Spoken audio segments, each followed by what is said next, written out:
Introductions by members. Madam Clerk. Introduction of bills. Orders of the day. Government House Leader. Thank you, Speaker. I call continued second reading, Bill 20.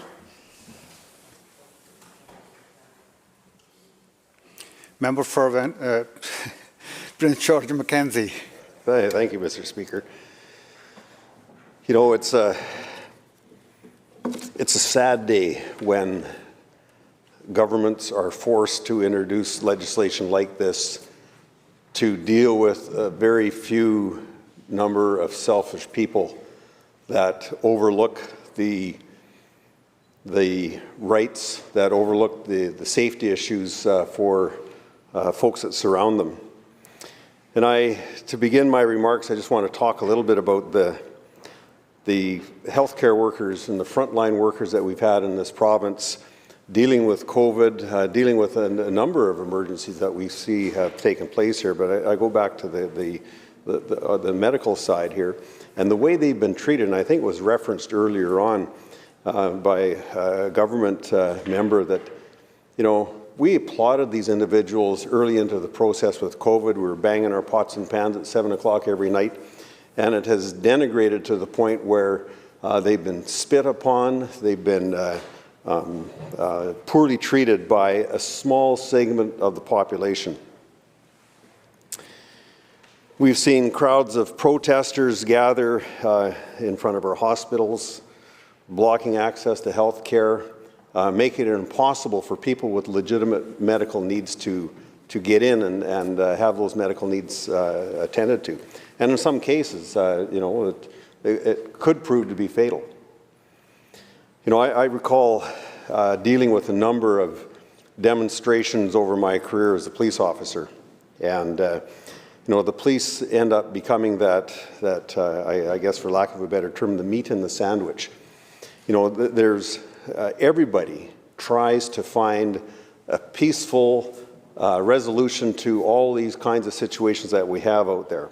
And for the most part, they can. 99% of the time, that peaceful solution is obtained.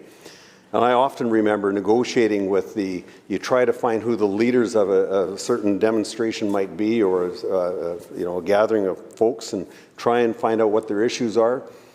And police play such a critical role in downplaying things and calming things down in these kinds of situations and trying to find the best resolution possible. And I know there's other tools other than this bill that's before the House here, and we'll pop the hood open on that during the committee stage to talk about some of the different issues there. But there's other tools out there. You know, blocking highways and public access is covered under the Transportation Act, it's covered under the School Act. Those tools are already there. But before those tools are utilized by police in these kinds of circumstances, the police will try to find a way forward that satisfies both sides, that find that win-win situation. And oftentimes it may mean, okay, if there's a road blocked, or if there's a sidewalk blocked, or if there's access to some particular area blocked, to ensure that the people that are in charge of the demonstration or participating in the demonstration are aware of the consequences and the impact it's having on public safety. And once they're made aware of that, then you negotiate, say, you know, can you pull it down in 15 minutes or half an hour, or move to a safer location, and oftentimes those objectives are achieved. But it becoming more apparent these days, and I've witnessed this in a number of the situations that we see taking place, where there is a small percentage of people that disregard all that. That they think their issue is more important than the welfare and safety of all the other people around them. And I think that's what the intent of this legislation is looking at, is to try and provide authorities with the tools to look after that. The other thing that I witnessed on a fairly routine basis with the various demonstrations is the demonstrations are people with a common interest and an invested interest in whatever the topic and the situation might be. But they're reasonable people. They're people have families. They're looking out for the best interests of their families. They just want to participate in an event that will highlight whatever the critical issue might be. The problem that we see more and more these days is that there are agitators, professional agitators. There's people that will take advantage of these individuals to further their own agenda, their own cause, and often will escalate the tension, the situation within these crowds to the point where innocent people that are partaking in a particular demonstration may find themselves in harm's way, may find themselves in a position where they would be dealt with by the courts or by the police, which was contrary to anything that they thought when they started getting involved in this. So I think this is, this is well intended. I think it's designed to give the authorities that extra tool they need to try and bring order to some of these public places, like our hospitals that are so critical, like our vaccination sites and our schools, and again, I use the situation in the North Shuswap where the school was entered by protesters, and it frightened the students and the teachers within that particular institution.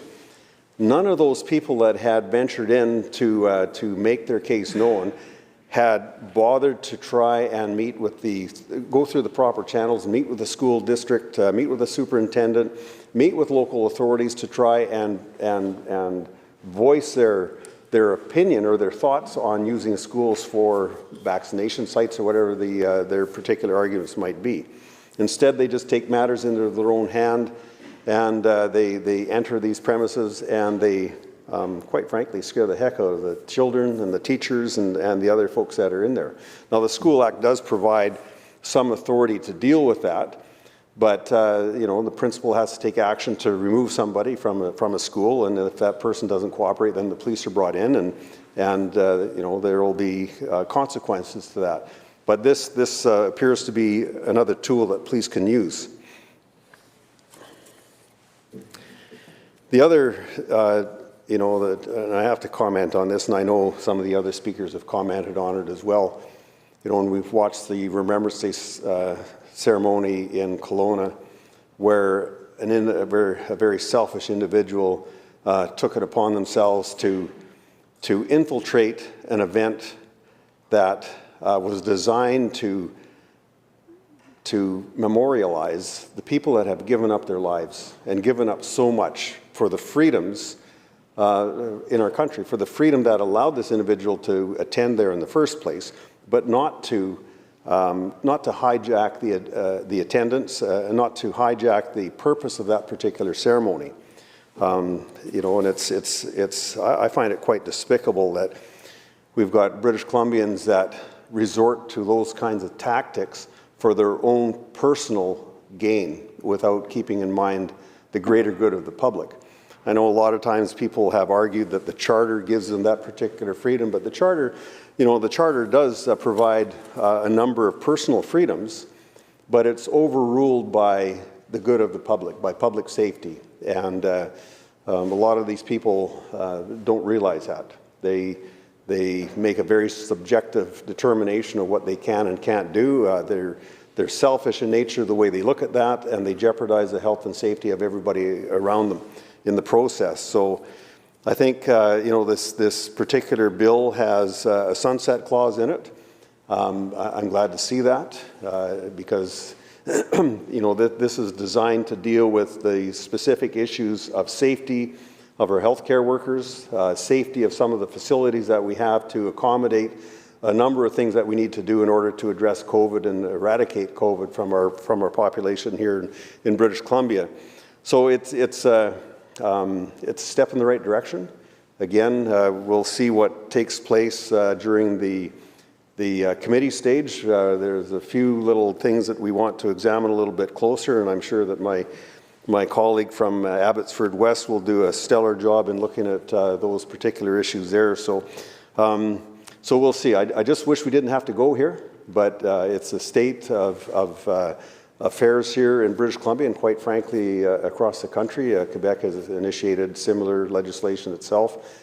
And it's a shame that we have to go in that direction, but it's a temporary thing to address this issue, and hopefully we will see it quelled in the short term. Thank you, Mr. Speaker. Thank you, members. Seeing no... Minister of Education.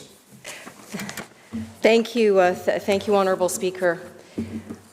And I want to thank my colleague, the Attorney General, for his leadership in bringing this bill forward. Bill 20 is an unfortunately necessary step that I think no one in this House would have thought we would have found necessary given the circumstances that we have been struggling with as a province, collectively, the global pandemic over the last 20 months.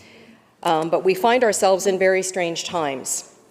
And I want to start by acknowledging, as my colleague across the way did, referred to the banging of pots and pans, the 7 p.m. cheer for healthcare workers that all of us were engaged in our communities in the early days of the pandemic.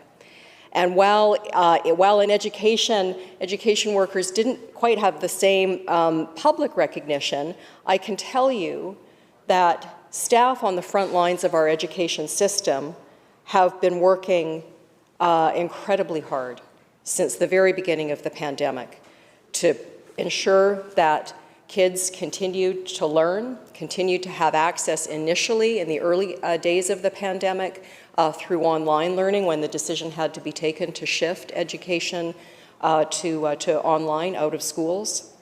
And then as we returned last year in 2020 to ensure that, that British Columbia's children continued to have access to in-person learning and to be supported in their schools and communities, and continuing with online programs for those who were unable to be present in in-person learning.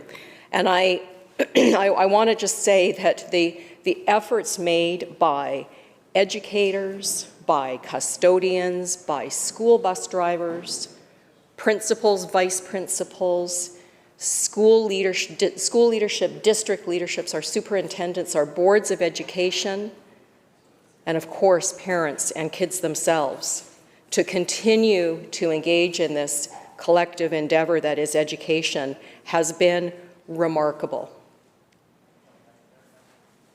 and deserves to be celebrated. This is now the third school year where our K-12 system is grappling with COVID. And I think that we thought back to the spring with such hope with the announcement of vaccines and the vaccine rollout that started to occur and the approval of the vaccines for the 12 to 17-year-old group. And we saw the numbers just increase and increase and increase over the course of the summer. And it gave a lot of hope that the return to school in 2021 would be not normal, but closer to normal certainly than we had seen throughout the previous school year. And all of the work that underpinned that return to work was all of the education partners working together to ensure we had safety plans in place to support in-person learning, supported, of course, by our public health officials, by the BC CDC. And all of those partners, the BCSTA, the superintendents groups, the principals, the BCTF, QP, BC CPAC, and of course FINESC as well, have worked together collaboratively throughout to keep schools open and keep them safe. So I can tell you that it was with great surprise and disappointment and shock, I think, that many of us folks experienced in their communities as we returned to schools in September to see the behavior of some individuals in some communities actually disrupting those incredible efforts taken in our education system over the course of this pandemic to keep schools open and keep them safe and mitigate the impacts of COVID. And now we had adults interfering with children's learning. And my colleague across the way referenced a few selfish people, and in some cases it was frankly more than a few. I mean, some of these demonstrations, whether they occurred at healthcare sites or in schools, were rather large. And I want to just tell you about a couple of experiences and how they impacted kids. Because it's kids that we've had at the center of all of our efforts in education throughout the pandemic. So in September, in School District 83, when protesters actually entered the Ranchero Elementary School, the South Canoe Elementary School, and the Sullivan campus of Salmon Arm Secondary, they entered the school seeking to speak to the principals of those schools. In addition, individuals showed up at the school district offices and were looking to protest the provision of vaccines in the community to the 12 to 17-year-old group. This very public health tool that we have, vaccination, which is such a critical tool in the fight against COVID, in our ability to get back to a normal state of affairs, an ability to resume our lives in full, this very important public health tool, this is the very issue that is being disputed and protested by certain individuals. And that school district was required to actually have to send a letter to parents to say that they would be placing their schools on lockdown. On lockdown because of individuals protesting a public health measure that is designed, in fact, to protect people. And those entering the school would have to phone ahead in order to be allowed into the school. Now, I can tell you that I know that we all know in this House just how important schools are to our communities. They are not just places of learning. They are community hubs. Children go to school to learn. They also receive important social supports, important mental health supports, important socialization with their friends, with their teachers, in some cases meal programs, necessary meal programs. They are places where communities gather to celebrate, to play sports, to watch sports, to support the development of a community's children. And these are the very places that parents and community members could not access during the previous school year because of COVID, because of the risk that COVID posed. And now, having opened up schools again to communities, they were then again at threat because of the actions of these individuals.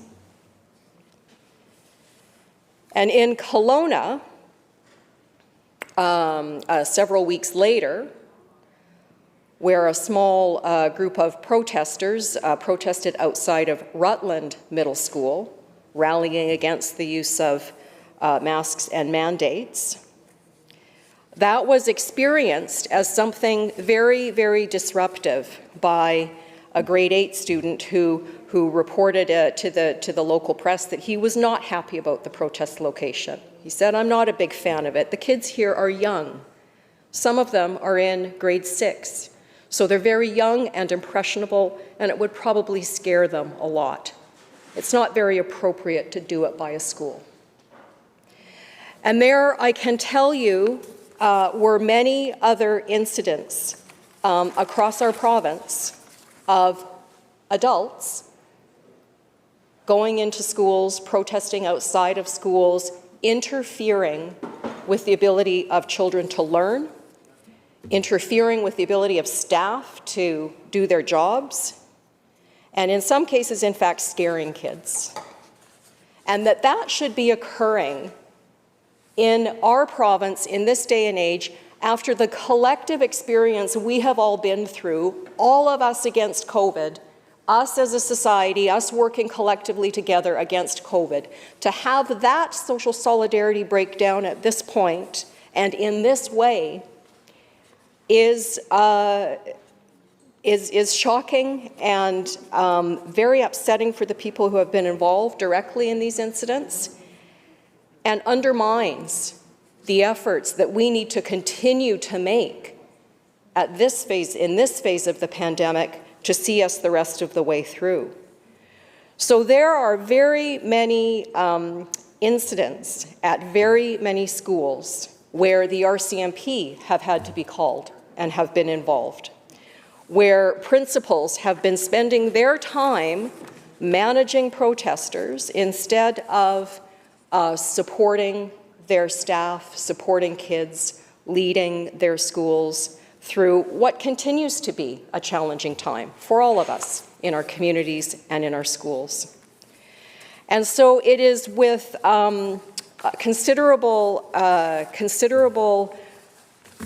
not quite disbelief because we've seen it, but with considerable disappointment and frustration, I think, that we're here debating what is fundamentally a very important step at this point to ensure that our healthcare facilities will be safe, that people will be able to continue to access our healthcare unimpeded, and that in education, British Columbia's students, children, youth, staff will be able to continue to engage in education without being disrupted.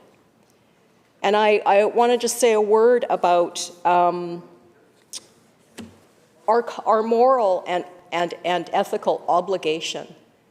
Adults in our communities have a moral and ethical obligation to be role models in our communities, to show kids appropriate ways of engaging in disputes, because nobody's suggesting that the right to protest isn't important, isn't valuable, isn't a part of the foundation on which our democracy is built.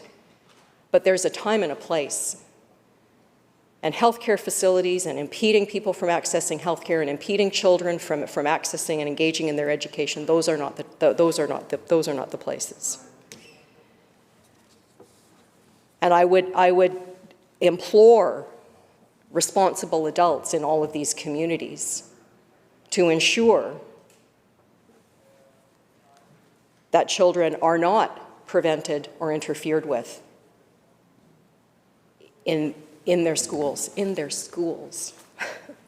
It seems unbelievable that one has to say that in this place, that adults should not interfere with children learning in their schools. But we have to say that today. So this legislation really is about a very specific set of activities. It's about a very specific time. The zones that it creates around public services that are fundamental to our communities, fundamental to our democracy, such as healthcare and education, those are places that we find it necessary to protect in these times. And the provisions have been taken, much care has been taken in the drafting of this bill to ensure that the legitimate right to protest is not, which again is a core, I think, value and right of British Columbians, of Canadians, that right will not be interfered with. But we will ensure, going forward, our government is committed to ensuring that going forward, as we move through the rest of this pandemic, that people will not be interfered with in their access to health care, and children will not be interfered with in their access to education. And so it's with some, again, disappointment and disbelief that we frankly have to be here, but with gratitude for the leadership of my colleague, the Attorney General, in bringing this important bill forward, that I'm proud to stand in support of this legislation in the House, and grateful for all of this, the support that it's going to bring, and grateful, frankly, for the relief that I think it will bring to the ability to educators, to staff, to our leadership and families on the front lines of our education system, who can rest assured that their kids will continue to be able to access education, their schools, without impediment. So thank you very much, Mr. Speaker. Thank you, Minister. Recognizing the member for Shuswap.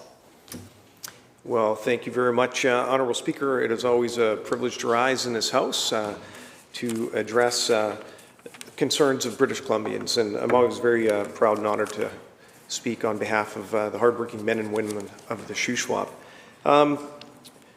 Mr. Speaker, today's a bit of a sad day that there's actually the necessity in our province for Bill 20, the Access to Services COVID-19 Act. I think we all appreciate and certainly value the opportunity to have peaceful assembly, to raise and express concerns when it comes to provincial matters or matters that might be top of mind for many British Columbians. But when it starts to impede the access of others, access to health care, access to education, it is a step far too far in my mind. And I believe that society in general also believe that, the overwhelming majority. The healthcare workers in this province have been absolutely amazing with the service levels that they provided, tending to the healthcare needs of British Columbians, regardless of whether they choose to be vaccinated or not be vaccinated. The healthcare provision in our province is non-discriminatory, and we need to uphold and certainly pay tribute to the healthcare workers and all the support staff in our hospitals and clinics and medical centers that have helped us through this worldwide pandemic. In addition, we also need to pay respect to the teachers and the educators and the support staff that also, under very trying times, have done their role in providing the education to the next generation of British Columbians. These are some of the most valuable and respected professions in our province. And unfortunately, we saw the actions of a few individuals around the province that took issue. And I don't think anybody in this House in any way challenges the value of and the opportunity that British Columbians have to peaceful assembly and to protest and to raise concerns that they feel are important. But when it actually impedes access to service delivery, whether it's the education of our youth or if it's to access medical treatment, it is far too far a step. And thankfully, I think that we have seen around the province significant concern and outrage expressed by the large majority of British Columbians about the manner in which some individuals chose to protest and raise their specific concerns. And thankfully, we have not seen a continuation of many of those protests that negatively impacted our hospitals, medical centers, or our schools. And yet, having said that, government has seen that the need and necessity to bring forward Bill 20, this piece of legislation. And I might remind viewers at home that the legislative session started on October the 4th, and it is interesting the timing, the delay that is taken for this piece of legislation to be before us, but nonetheless it is here, and I'm happy to be standing in this House to address the provisions of Bill 20. Some of the comments that were reported on in the news media with respect to the way that both patients trying to access healthcare centers around the province were treated, disrespected. They were negated their ability to free access to receive medical treatment by many. Many of these protesters are extremely intimidating. And there was a report of one nurse who was spat on.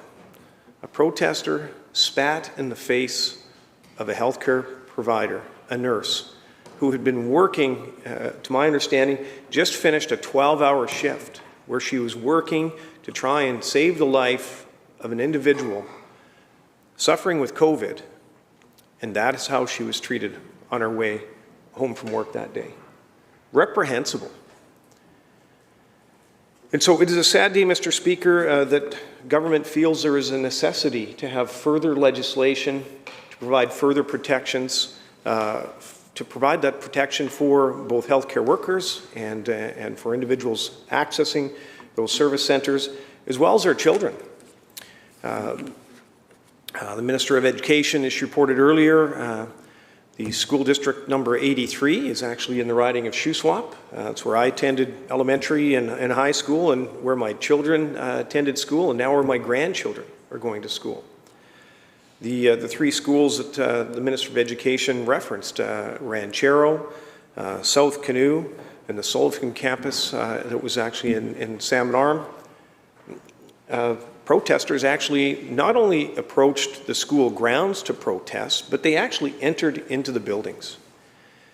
And Mr. Speaker, I'm sure that parents at home, when they send their children off to school, they have comfort and confidence that their children will be safe, they will be able to attend classes without any level of intimidation. And I was very disappointed and disheartened and disgusted by the behavior of those that chose not only to bring forward their concerns, but the manner in which they undertook that. We have school trustees that are duly elected around the province that are more than happy. I know many of the school district trustees in School District 83, hardworking, wonderful individuals, always have an open door policy, always willing to have that conversation, but there was, to my understanding, no effort to even engage with the duly elected trustees, nor to even provide the sheer courtesy of a phone call to the principals and support staff, but rather to show up en masse. And for that, Mr. Speaker, I am truly disappointed. But having said that, we are here today to talk about Bill 20, which provides additional protections, both for hospitals, medical centres, and in our schools. And I believe that it is a worthwhile endeavor at this particular time. And I'm also very happy to see a sunset clause. This legislation, my understanding, will be expiring on July of 2023, so about a year and a half for these further protections to be in place.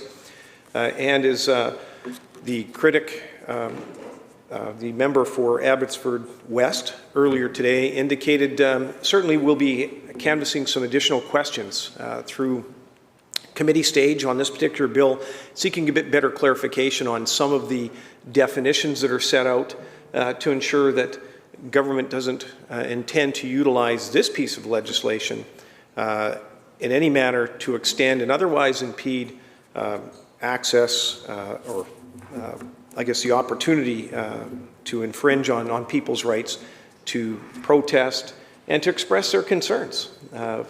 We're a democratic society. I'm certainly more than happy to hear people with differing views, and I think most British Columbians also support that.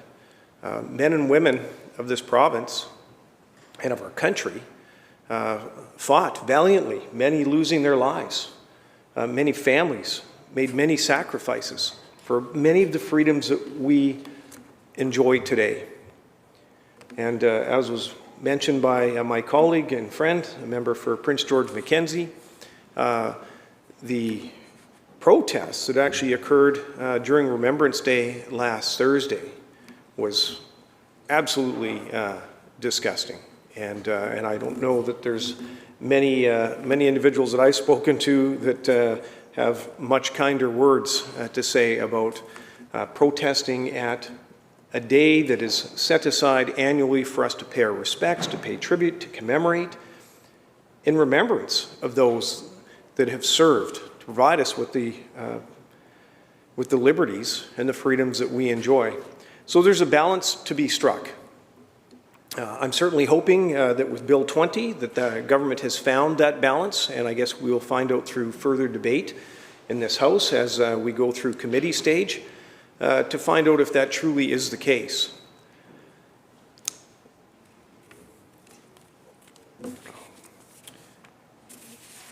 Now, Mr. Speaker, as we talk about what we have seen is the infringement of the rights of others, the infringement of patients either accessing hospitals, potential infringements on the ability for children to attend classes without fear. As those protests occurred in this province, many individuals across the province saw this as a step too far. Your ability to access health care is something that should never, ever be negatively impacted. And there's that balance that needs to be struck between those that have differing views of government to be able to express themselves. But again, when it comes to the point that it starts to negatively impact the access to services, in my mind, and I believe to the mind of all colleagues and elected members of this legislature, it is a step too far. And as I said at the outset, Mr. Speaker, it is a sad day in British Columbia that it takes additional legislation, additional government measures in order to ensure that the rights of all British Columbians are not negatively impacted by those dissenting views of a few. Thank you, Mr. Speaker.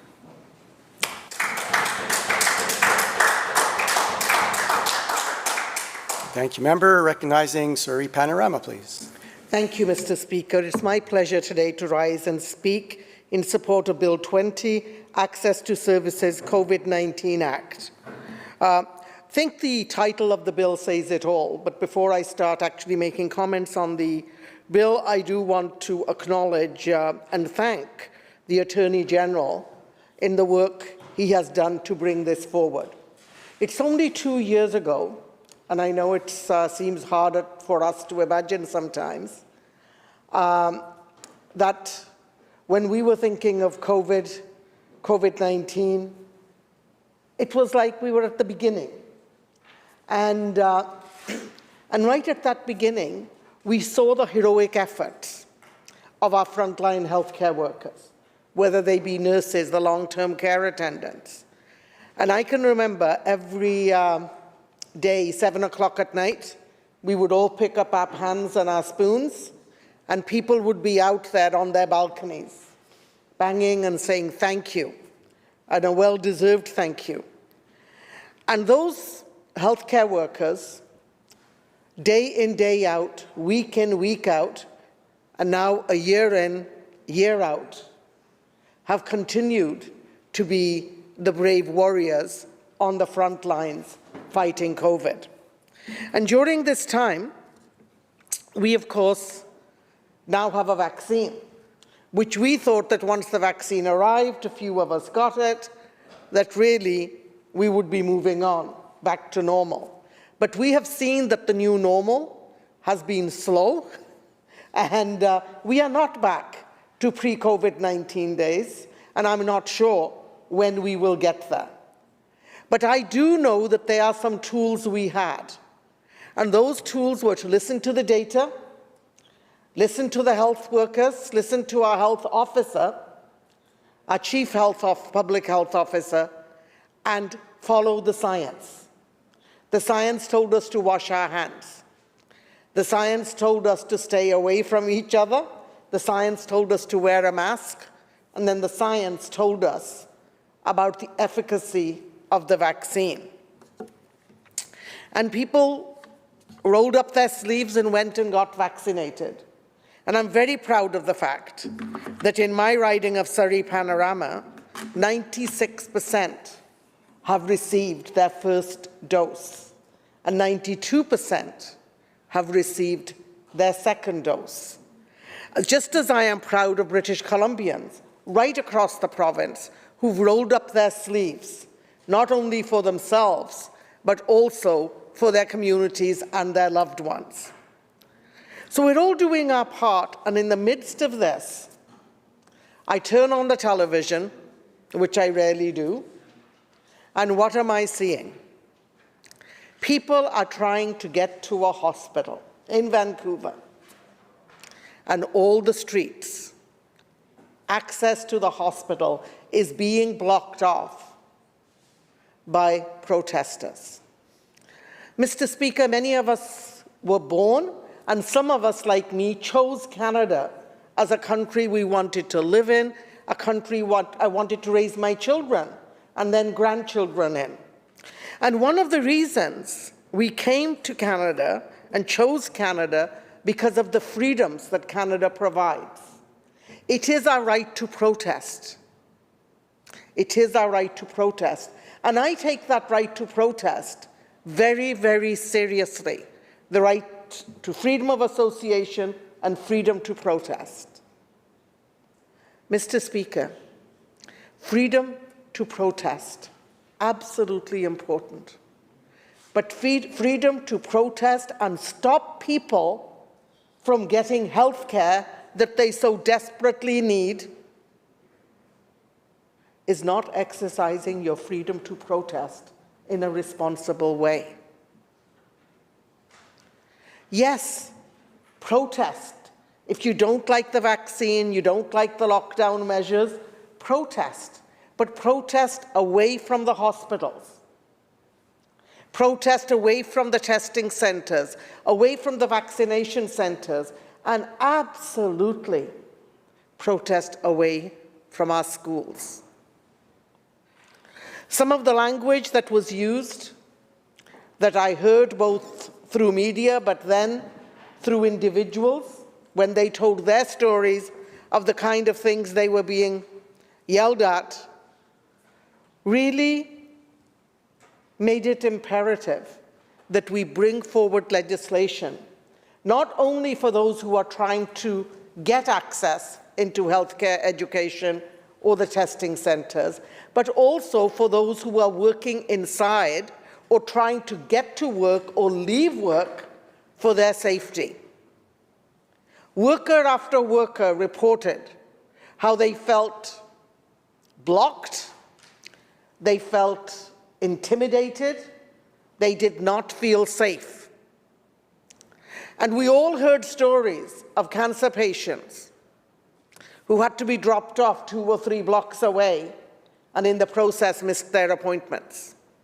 Or those who just couldn't make it to their appointments because they were too scared and their mobility didn't let them walk the 4 or 5 or 6 blocks that they might have had to walk.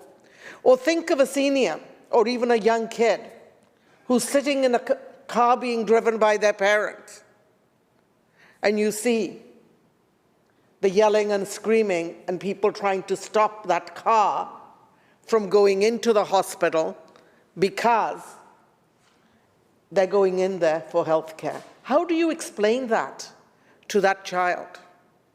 So this legislation is really important legislation because it's actually talking about fundamental rights, 2 sets of rights, the right to protest, absolutely, and then the right to go to work safely, the right to access your health care, the right to walk into your school, and the right not to face that violence that the people felt. And you know, these are the items, safe bubbles, that are here, but this last week on Remembrance Day, we saw incidences where there was actually intrusion into Remembrance Day services. Worrisome for many. I know I talked to quite a few veterans that day that were very, very disturbed by what had happened. It's amazing how quickly news spreads, because the next day was when I talked with some of these veterans who phoned my office. So I do stand strongly in support of this legislation. I believe this legislation has been made necessary by the behavior of a minority, a small group, but they're not that small when they can shut out people from hospitals and schools. I believe this legislation is necessary because we have a responsibility to make sure that people can access. You know, Mr. Speaker, I'm old enough older than many of my colleagues on this side of the House, that I can remember when we had to protect and provide security for clinics performing medical procedures. And this was those who were selecting or medically having had to have abortions. And people were threatened. Their houses were egged. They had things thrown at them and receptacles thrown in, and people were blocked from going in. In a similar way right now, Mr. Speaker, this is the time. This is the time when people are getting, it's been a long time, a lot of pain, a lot of changes in our lives, a lot of frustrations, lots of people venting their frustrations. And during this time, we have to remind each other, yes, we have a right to protest, but we also have a right to access our healthcare, our education, and other medical services. And this is a balancing act between those. It does not take away the right to protest. All it says is you can't protest and deny access to the services that are specified. So, Mr. Speaker, with those words, I would like to once again say I want to thank the Attorney General for bringing this forward. And in many ways, it saddened me that we needed to bring this legislation forward. Some legislations we get really excited about, like the childcare stuff we're doing. But then when I look at this is what we have to do. It's about safety, it's about security, and it's about preserving our rights in a defined way. Thank you, Mr. Speaker. Thank you, member. Recognizing Kelowna Mission. Sorry, West Kelowna West. You haven't moved just yet. Well, thank you, Mr. Speaker. That's good to see that we've been working together for that long, and I know the riding has changed names once, but anyways. Mr. Speaker, I do want to rise and acknowledge the important aspect of Bill 20 and the limitations that it does place on British Columbians that have different views than some of the people that are trying to provide services within different areas such as healthcare. But I do want to kind of take a second to recognize that this bill is really about making certain that this long and difficult road that we've been working on with COVID-19 in trying to ensure that people get access into essential services such as grocery stores, gas stations, and many others. And the things such as PPE, which was a requirement when people went in there, the mask mandate and all of these things. And there has been some people that have resisted. And I know, Mr. Speaker, yourself being very close to Okanagan Lake Bridge, we've seen numerous protests by people, and not just one or two, hundreds, and sometimes even thousands. We've seen protesting in front of City Hall in City of Kelowna. We've seen buildings defaced. We've seen all sorts of what would normally be irrational behavior for something that is a health concern. And really, nobody is forcing certain people to have to wear PPE if they want to now get some of the essential services, whether it's, I mean, it's up to the merchant whether they do that or not. But one of the things that I think that's most distressing to British Columbians, and I hate to say that it's happened that our small community in the Okanagan, maybe not so small anymore, has now become significantly positioned where we've seen protests right in front of the main tertiary hospital for the Interior Health Region. It provides cancer care. It is the Interior Heart and Surgical Unit.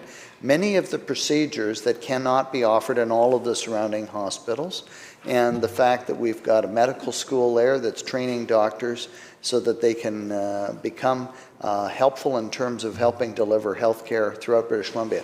And the fact that we had a protest that took place on those grounds, preventing people from, I mean, it's fine to express your opinion, but they weren't across the street where there is regular people that do protest different aspects of what, takes place in the hospital, but they clearly, the zone around the hospital where people park their cars, access into all the entrances, and where patients and their loved ones and the healthcare workers come in, was blocked. And people were shouted at, spat at. They were completely out of line with in terms of what is respectful, in terms of what freedom of speech and protest is meant to be.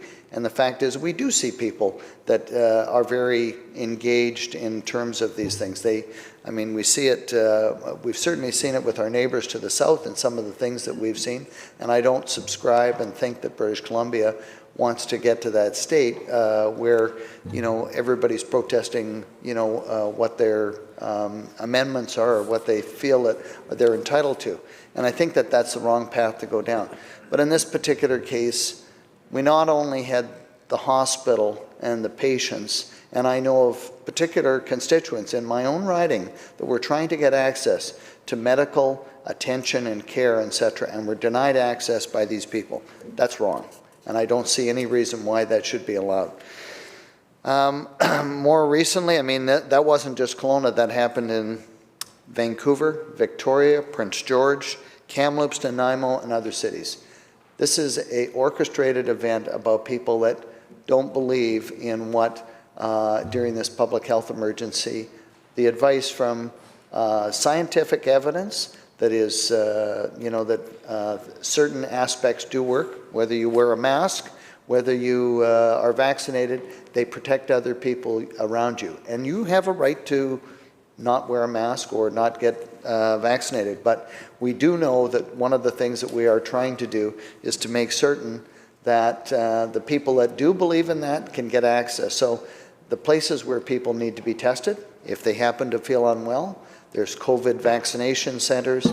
The fact is that hospitals where people are coming in because they actually have contracted it, and you don't have to ask me, you can, I'm sure the health minister who's giving his remarks right now will tell you what the numbers are. The bottom line is that there's a high percentage of people that have chosen to do that alternative care are still being affected. They're filling up the hospitals, and the fact that they're denying access for people that are regular people trying to get their everyday treatments, whether it's diabetes or whether it's heart or adjustments, etc. Just simple things, emergency.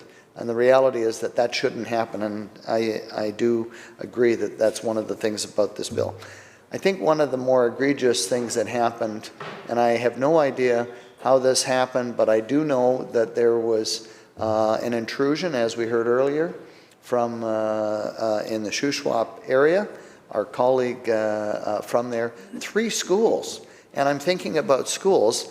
I have, 5 grandchildren, of which they all go to school, and I can't imagine between their ages of 5 and 12 them going to school and having been confronted or getting off the bus. This year, one of my grandkids just started middle school, and it's a big step up, but the bottom line is that she was here a couple of weeks ago at the roll signing, and I know it was a big deal to kind of, leave the comfort and safety of her home, etc. Can you imagine what a 12-year-old, let alone the 5-year-old, would feel like if they were confronted, like the member from Shuswap, the students throughout the spectrum of school, what they were confronted with and what they felt like, and then to go on lockdown.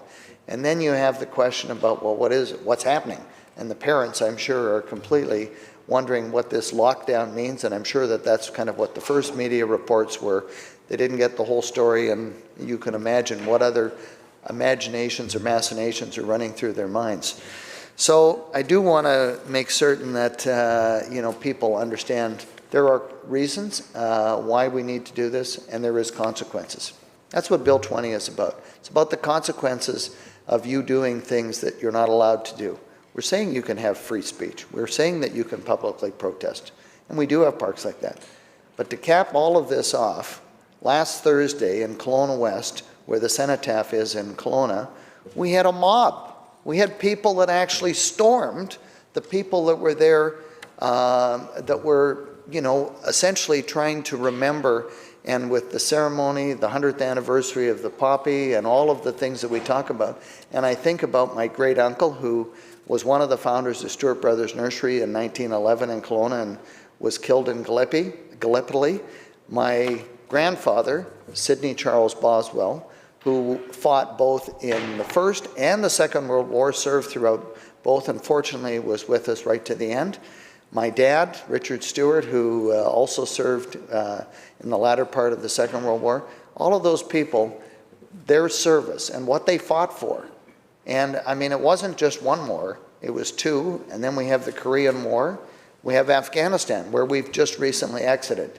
How disrespectful is it of those people that have joined honorably to serve our country, fight for our freedom, and to have them, you know, their Remembrance Day ceremony disparaged by these, I say mob, it really was a mob, and it wasn't just shouting. It was people that were taking over microphones and using a bullhorn, and essentially some of the video that I saw, I think that really that is just uncalled for. So I don't think that people in their regular daily lives should have to face that. So I'm a bit concerned about how these things have, you know, percolated up and why that's happening in places like I mentioned in Vancouver, Victoria. But why is it happening in Kelowna? I mean, we've always had huge crowds for the cenotaph. I know the speaker and myself and the member from Kelowna Mission have had the opportunity to be there. And it is with, you know, literally hundreds and hundreds of supporters, maybe even thousands. But the bottom line is that that shouldn't be taking place. So these, you know, I do kind of worry about the fact that because of the fact that there hasn't been any consequences, that some of these people feel emblazoned, that they should be able to do this. And I have no idea, you know, what their feelings are going to be like when, you know, I know that we just had briefings from EMBC earlier today, and I mean this whole rainstorm and the, you know, the tropical rivers, etc. But I know that we're already getting calls about the shortages that are cropping up in the grocery stores and things like that. And I'm sure we've heard about Hope and places like that where things have to be airlifted in. But if we start having the mob mentality, what does that actually mean? Are people going to start taking from one another? Are they going to do that? I mean, I'm not saying that Bill 20 covers that type of, but I think the fact is that there has to be consequences. And I do think that it's unfortunate that we've come to that point. And I do think that there is legitimate, peaceful protests that is enshrined in Canadian law. But what we're talking about last Thursday, what we're talking about happened weeks back in the Shuswap and at the hospitals around the province is completely unacceptable and should not be something that we tolerate. So currently, we recognize that the fact is that there are places where the administration of vaccines, testing, healthcare workers, schools, as we found out, those people deserve to be able to go out their business without any impediment. And I think that that's one of the things that we're trying to teach younger people. We don't want to teach them that the fact is that it's all right to shout and spit and bar access to different public facilities. That's not the message that Canada was built on, those freedoms that we talk about. So I think that it is important. I do want to make certain that I'm glad to see that in this particular bill that it's time limited, and secondly, it can also be changed by regulation so that if we don't need these type of powers, that they can be removed. I do think that, you know, I think the government's recognized this and is introducing this legislation to help create access to those zones to address these type of events. And I think, you know, that it's thoughtful. I look forward to the committee stage in this particular bill and making certain that we can ask those questions that are not listed in here, but perhaps could be added through regulation. We need to be clear about that, what's in, what's not in, et cetera, to make certain that as a government that the law or Bill 20 doesn't cross the line and it doesn't do things that are unintentional, and we become a government or a state that tells everybody what to do and where they can and can't go. So thank you very much, Mr. Speaker, and I look forward to committee stage on this bill. Thank you.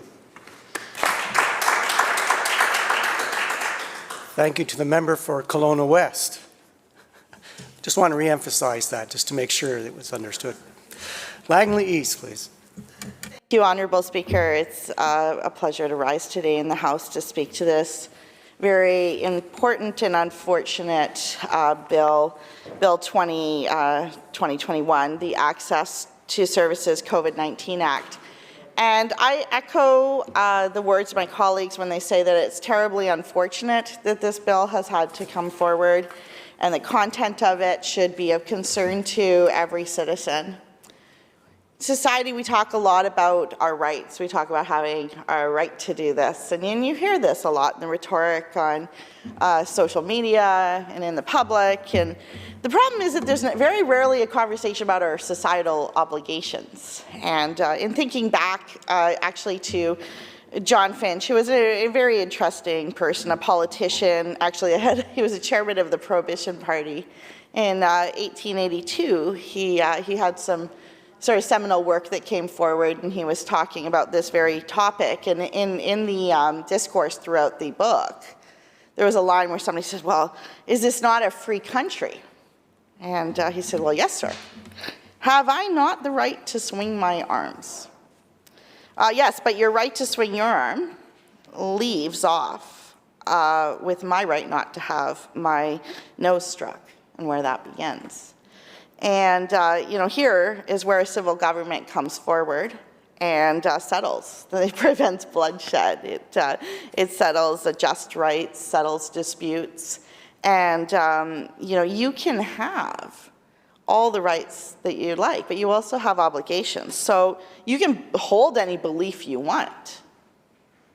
You have freedom of thought. These are protected actually under a charter. You have freedom of expression. You have the freedom of speech. But what you don't have is the right to inflict all of those on other people. You don't have the right to use those as a weapon to others. So if I want to access medical services, your right to go out and think whatever you want can't prevent me from accessing my medical services.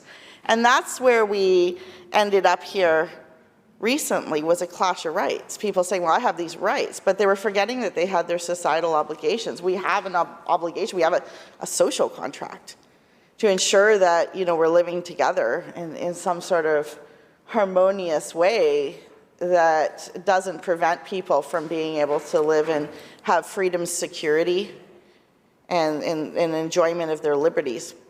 So thinking back to my time as a trustee, this situation with schools really concerned me.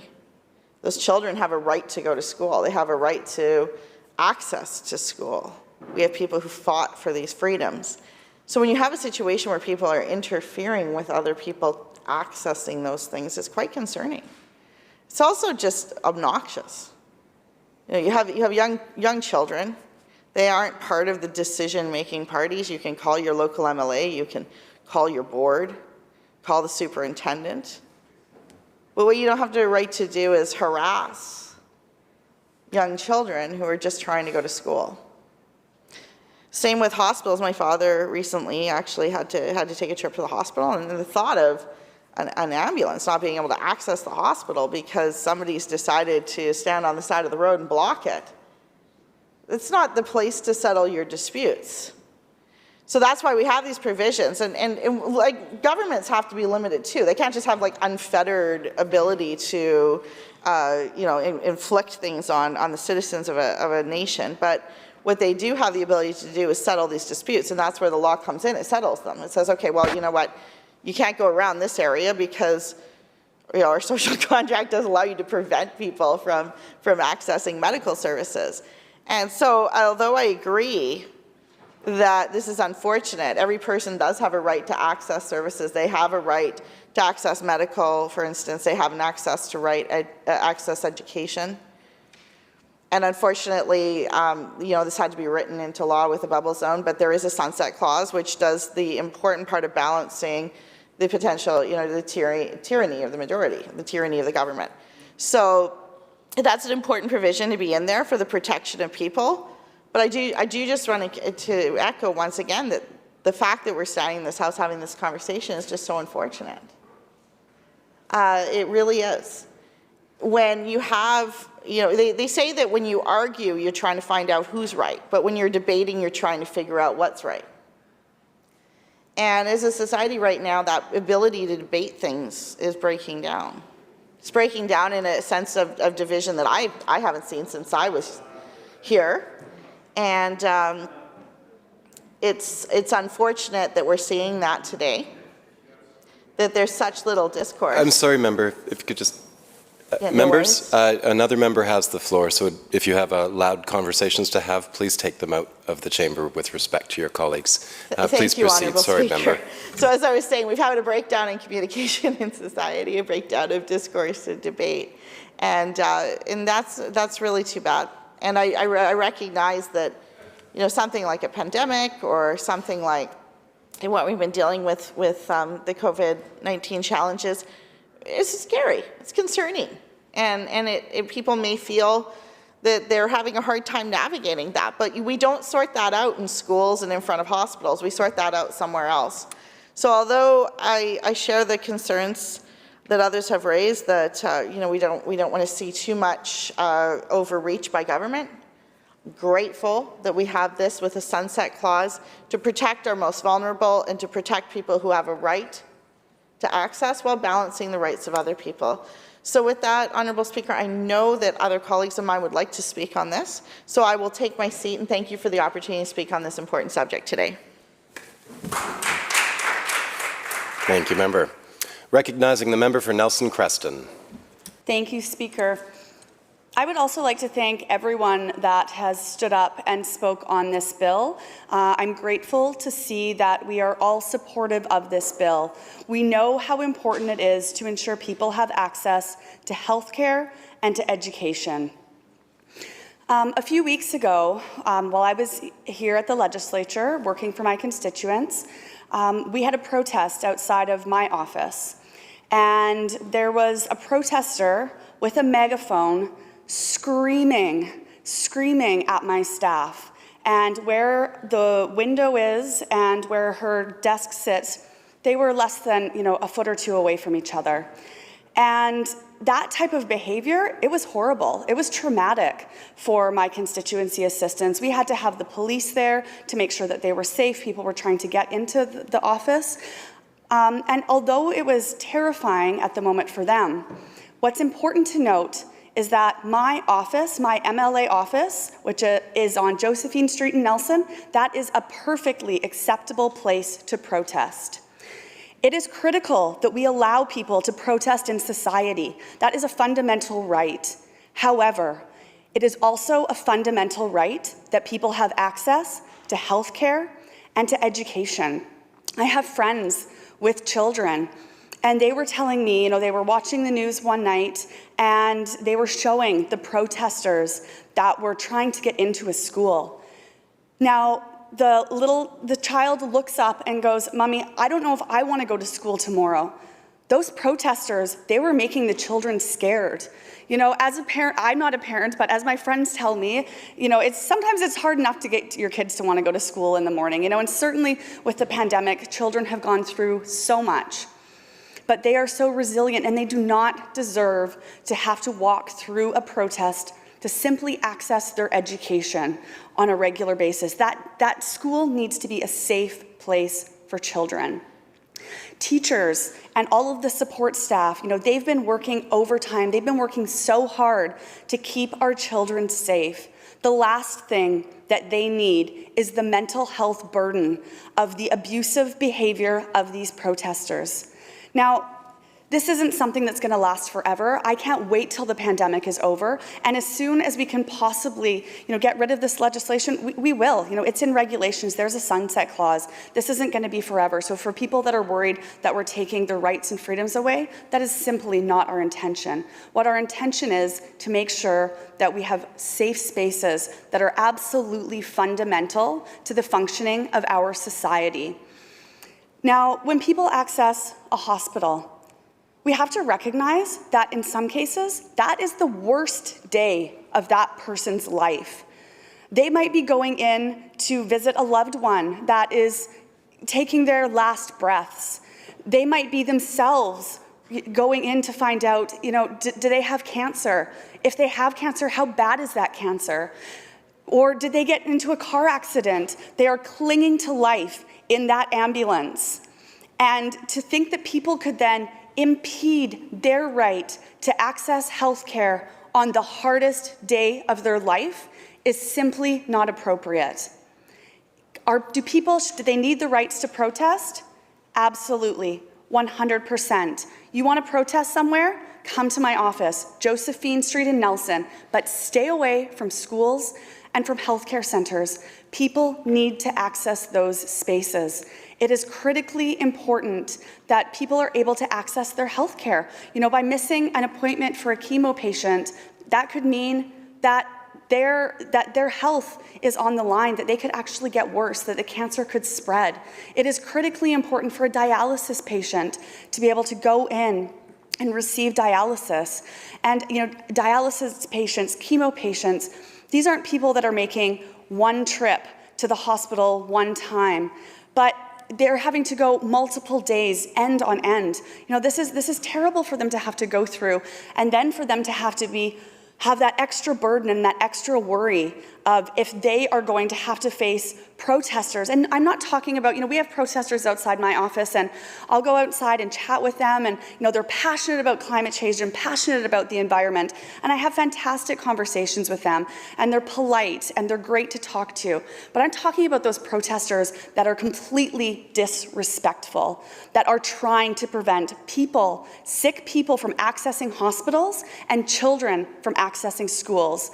That is not appropriate. It's so unfortunate that we have to have this legislation today because of a few people that have chosen something that is very, very inappropriate during a pandemic. I mean, these people are screaming at patients. Potentially they have COVID themselves. They're putting sick people further at risk as they're trying to access health care. So today, none of us want to be putting this legislation forward, except we all know that we have to.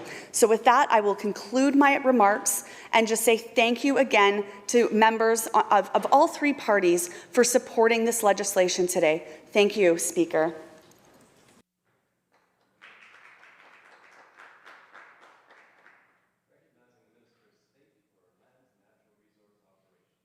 Thank you very much, Mr. Speaker. I've listened to the debate this afternoon, both here in the chamber and from my office, because it's one of those moments, and I think I'm new here, but seems somewhat rare, in our ability to talk about what is an important issue, freedom of speech, civility, safety of teachers and nurses and healthcare workers, and also clearly, as a legislature, as individual representatives from around this province, call out wrong when we see wrong. I represent Stikine, a beautiful and vast northern part of our riding, rural and remote communities. I live in Smithers in Wet'suwet'en-Gidimt'en territory. And one traveling folk singer many years ago, decades ago in fact, called us a difference of opinions surrounded by mountains, my community. I've seen members who have visited and spent time in Smithers nod. We like our disagreements. We like to have different views. We're not monolithic in our thinking. Sometimes rural BC is cast that way, as thinking one way entirely or another way entirely. I can, for those not familiar with rural British Columbia, I can let you rest assured that that is not the case. We have many differences of views and opinions as to how the world is, how the world ought to be, and fortunately and unfortunately, many of those differences have been exposed this past 2 years or so of difficulty. Bill 20 speaks specifically to this, and it's been enumerated in a number of different ways here this afternoon, so I won't spend a great deal of time on it. It is trying to find a way to create these bubble zones in legislation and law with very serious fines and potential of arrest associated with breaking what we are describing here today, breaking through the bubble zones to protect our schools, to protect hospitals, vaccine clinics. And there would be some that would say, what a state of affairs that we need such a law. That it seems decent, common understanding that a place not to disrupt is a hospital, that a place not to protest is a school where our children are attending, with all that we can do to keep those people in particular safe. Vulnerable people who are sick and our children.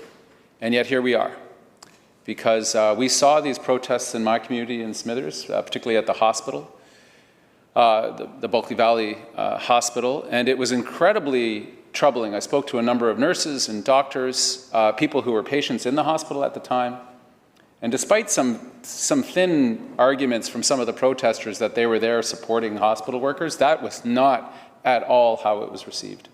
It was felt as threatening, it was felt as incredibly disruptive, and we saw that it was coordinated.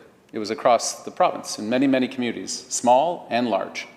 And some of the larger ones, particularly in the city, in Vancouver and Victoria, were so large and so energetic as to interrupt ambulance services and to go after hospital workers, the irony of which is incredible to me and tragic, that the very people who have been going to work day after day after day under incredibly difficult circumstances were the target of animosity and in some cases outright hatred.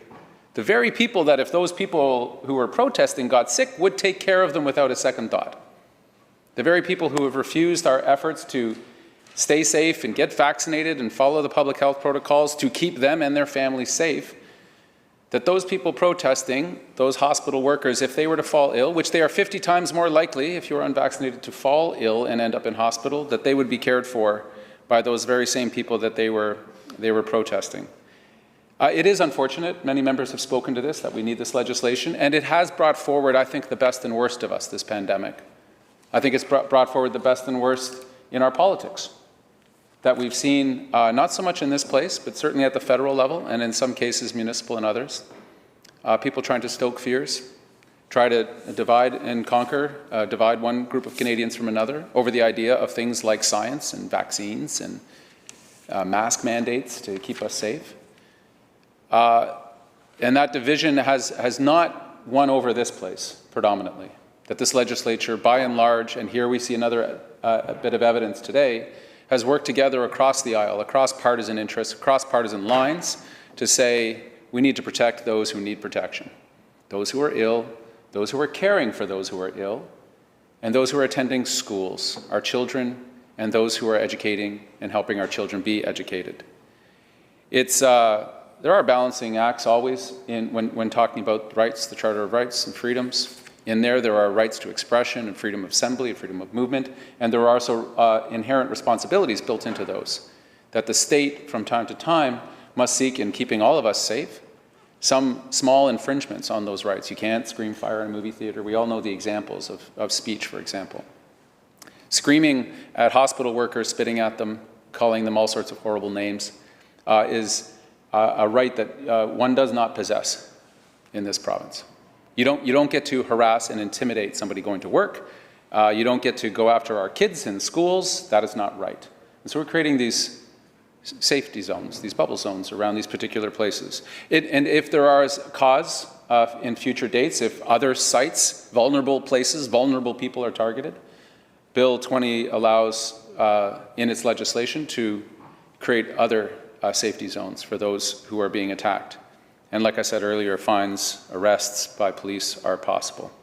I noticed there were some concerns from our Green colleagues as to too far an encroachment of these rights. I think the understanding of what we're talking about here is behavior that I hope we collectively see as reprehensible, and clearly the rights do not extend to that behavior. And I will note, in our small town in Smithers, when the hospital protests started, it occurred to me, and particularly my partner, my wife, who said, if if they want to protest, they should go to your office.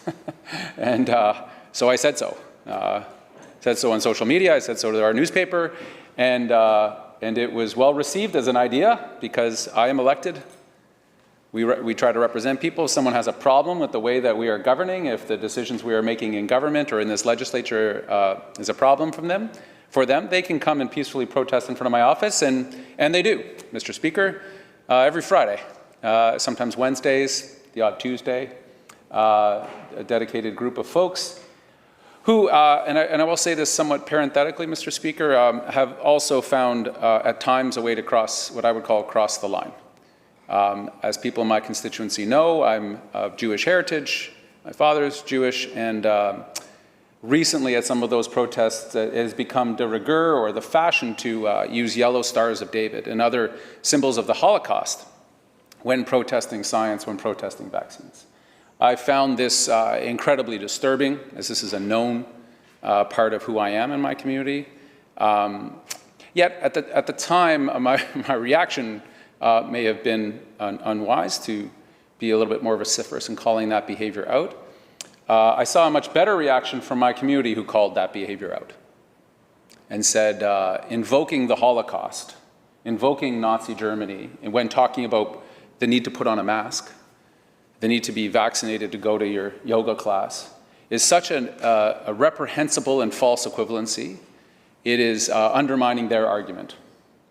It is so ludicrous, it is so insensitive, it is so inflammatory to use images of the Holocaust to describe public health orders in British Columbia and in Canada right now, that they themselves are inflicting the greatest harm on their so-called argument as to why we shouldn't be vaccinated, despite the evidence. And I've spoken to many constituents, and some are aggrieved, and they tell me their concerns, and I listen to their concerns, of course, because that's what we do as legislators.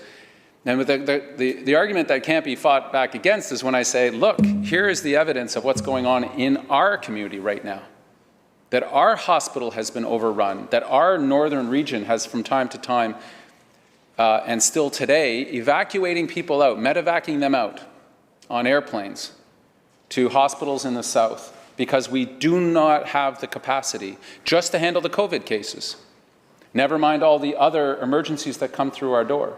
And I heard of an incident of a fellow in our community just not so long ago, suffered a very bad fall, broke numerous bones, and it was 4 days before we could get him on a plane out. And every one of those days, all the medevac spots were taken up with people who had COVID. All of them had chosen not to be vaccinated. And to say that it is our choice, and we have said it is your choice to get vaccinated or not, but to suggest that that choice only affects you individually is wrong. You don't get vaccinated just to protect yourself. You get vaccinated to protect your family and those you care about, and to protect your community, so that we don't overwhelm our hospital systems, that then has the ripple effect of canceling surgeries, canceling appointments, canceling our ability to handle anything else that happens within our community. Watching the news of a school going into lockdown is disturbing. Far too often, when you hear school in lockdown, it's often news coming out of the US. There's been a shooting, there's been some horrific threat to the school, and people are at risk. That wasn't this, thank God. What this was people deciding to demonstrate, to be angry at a public school, a grade school in our communities. I think even for those who are vaccine hesitant, for those who have questions, to be associated to that type of protest, to be associated to what happened on November 11th this year in too many communities, whereas described by colleagues across the way as a mob showing up at the cenotaph to try to take over the event. You can't even remind people that those brave women and men who signed up to those wars signed up with their vaccine cards in hand at the time, right? They weren't concerned about the infringement on their rights and the sacrifice to get a vaccine against polio and other things in order to join the army, to make, in some cases, the ultimate sacrifice in defending rights and freedoms. The twisting of the logic is just hard sometimes. You try to find compassion in all of this. We saw, the number of incidents, people getting arrested in our credit union, people getting arrested in the grocery store, intentionally, provoking to the point of arrest. This bill is very specific, it is very focused, and talking about our hospitals and schools, about impeding access to those places, about intimidating, issuing threats, and that we must always keep in mind as citizens in this incredible province in this country that our rights are always coupled with responsibilities, always. And the rights that we have were fought for and won by previous generations, and what rights do we pass forward? How do we ensure that we are making this a better place? I want to end by saying, as this has revealed the best and worst of us, I've also watched our community come together across political lines, our communities in the north, in the far north, across lines of race, Indigenous, non-Indigenous, and other communities of origin, to understand that the need for vaccination is important. It protects us, it protects our families, the need to follow the public health orders is important, and that we have an opportunity in each and every one of those choices to be good members of our community and also to be telling our kids how to be right in the world. That sometimes we have to take these small sacrifices to wear a mask, to get a vaccine, to stay home when we're sick, all those things. No one wants them, but we understand the reason to do it. It's putting on a seatbelt, it's not smoking inside, it is just basic responsibilities as a citizen. So if it's a little public service announcement, please get vaccinated if you haven't and you live in Stikine or anywhere else. Please make sure you're following the public health orders. Listen to the science. We're trying our best. We're doing everything we can to support our businesses, support our healthcare workers, support our teachers, to get us through this. And I do worry, and I'll end here, Mr. Speaker, that every community, every place has a fabric that holds us together, things that unite us. Of the many tensions we've seen over the past couple of years, this has been really, in small town BC, really pulling at the fabric. We've seen death threats issued to colleagues across the way in the north. I've seen the hate directed my way, as many of us have. When we're in elected office, we can handle quite a bit. That's what we signed up for. It's not all glory and roses. That people can disagree with us. They don't have to be disagreeable. And they certainly should not be targeting hospitals, schools, and other vulnerable places for their so-called demonstrations. There's a right way to protest. Some of us have engaged in such things in various ways over our lives, signed petitions and showed up in marches and rallies.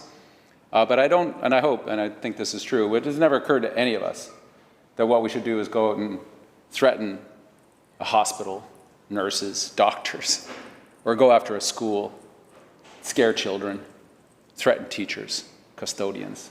That's beyond. So let us celebrate the things that have brought us together. Let us be vigilant about those things that continue to threaten to tear that fabric even more. And let's know that one day we'll get out of this thing. We should be stronger for it.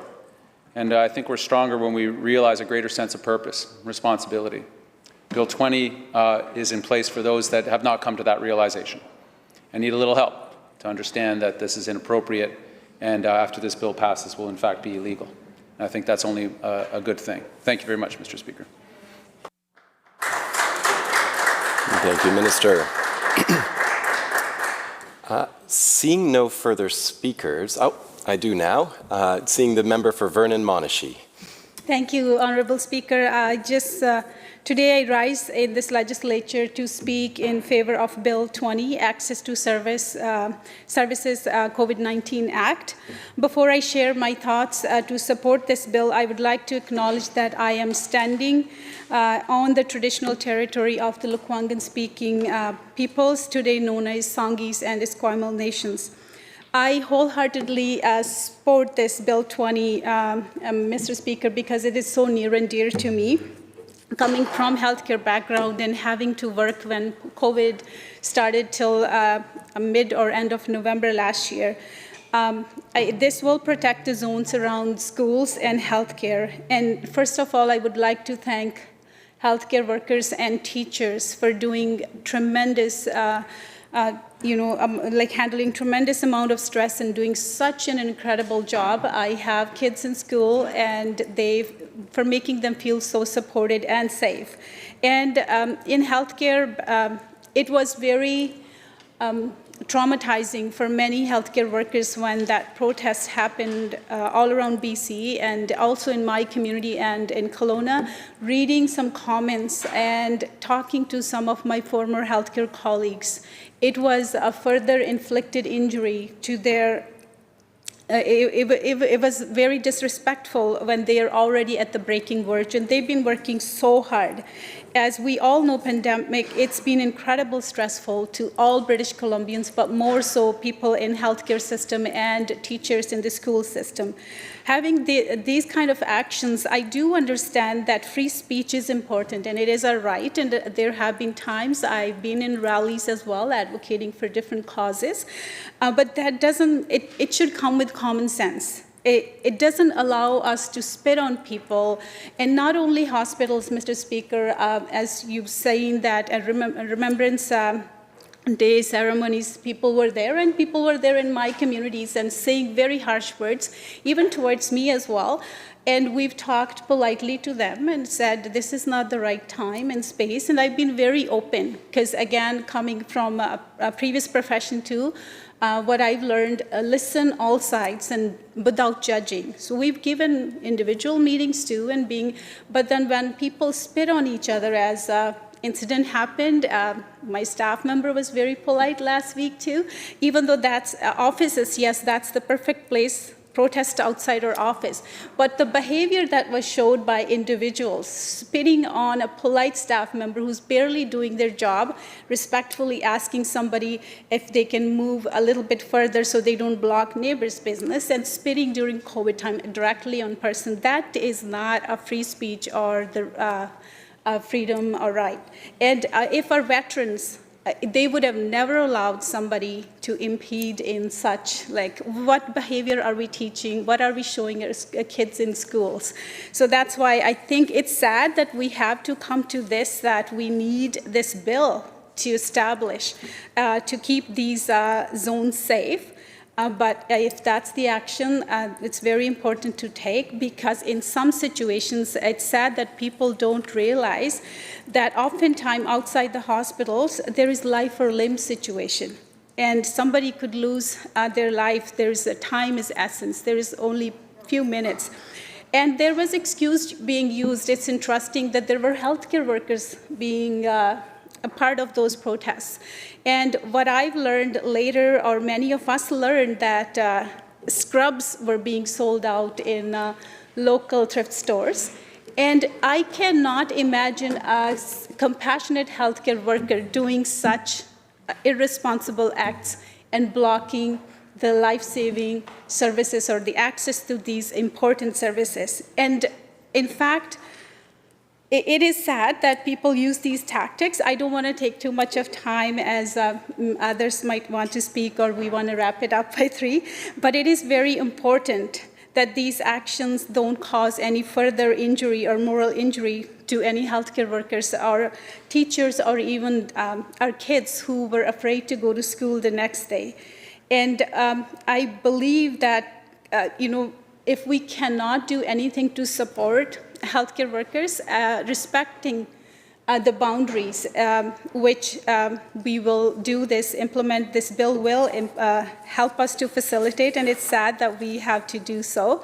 I would like to say that the other thing I realized, people have been so inconsiderate, what they've been posting on social media too, and these groups, protesters, that hospitals been empty.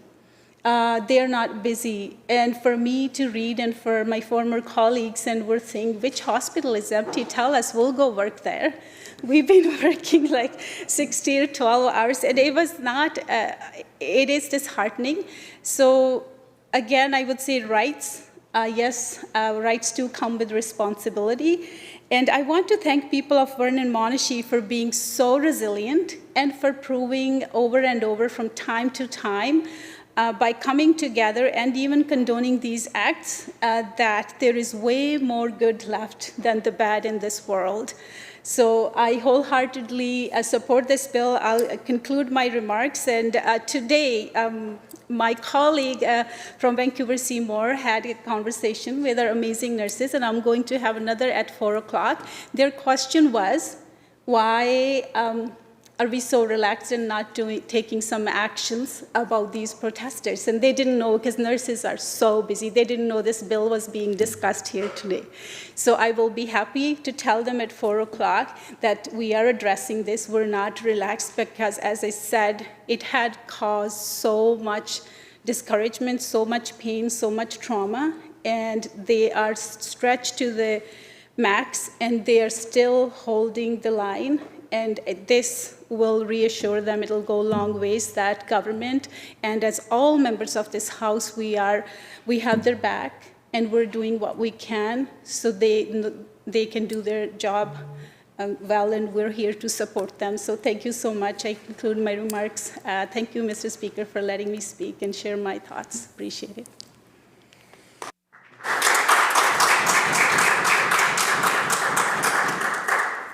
Thank you, Member. Seeing no further speakers, I call on the Attorney General to close the second reading debate. Thank you, Honourable Speaker, and thank you to all members for your thoughtful contributions in the second reading debate. Thank you to the member for Vernon-Monashee for wrapping up and for sharing that the frontline account of healthcare workers and the impact of some of these actions on people on the front line. I know the member from North Vancouver Seymour also sharing this experience that nurses and other healthcare professionals, as well as staff in hospitals, have faced. Totally unacceptable. Appreciation as well to my critic, the member for Abbotsford West, for his thoughtful contributions, and I look forward to committee stage debate. With that, Honourable Speaker, I move second reading. Thank you, Minister. Members, the question is second reading of Bill 20, the Access to Services COVID-19 Act. Those in favour, please indicate aye. Aye. Those opposed indicate nay. Motion is carried. Attorney. Honourable Speaker, I move the bill be referred to a committee of the whole House to be considered at the next sitting after today. Thank you. Members have heard the question. All those in favour indicate aye. Aye. Opposed? Carried. Minister. Thank you, Honourable Speaker. I call continued committee of the whole Bill 23, Forest Statutes Amendment Act. Thank you, Minister. As it will take a little bit of adjustment, I'll suggest that we go into recess for about 5 minutes, and then we'll return for the committee stage. Thank you.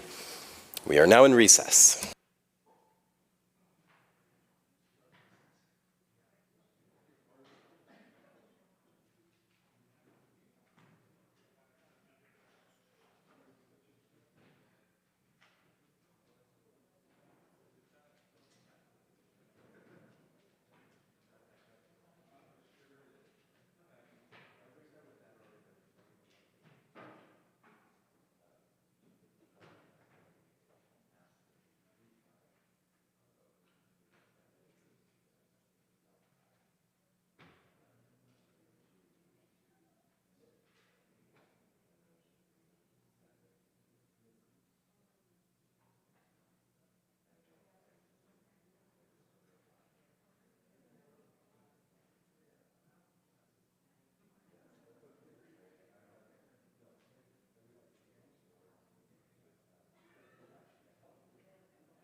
I'd like to bring this committee into order.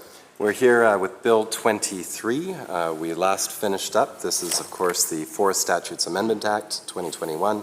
We were on Clause 14 when we last discussed this legislation, proposed legislation. Shall Clause 14, member for Nechako Lakes on Clause 14.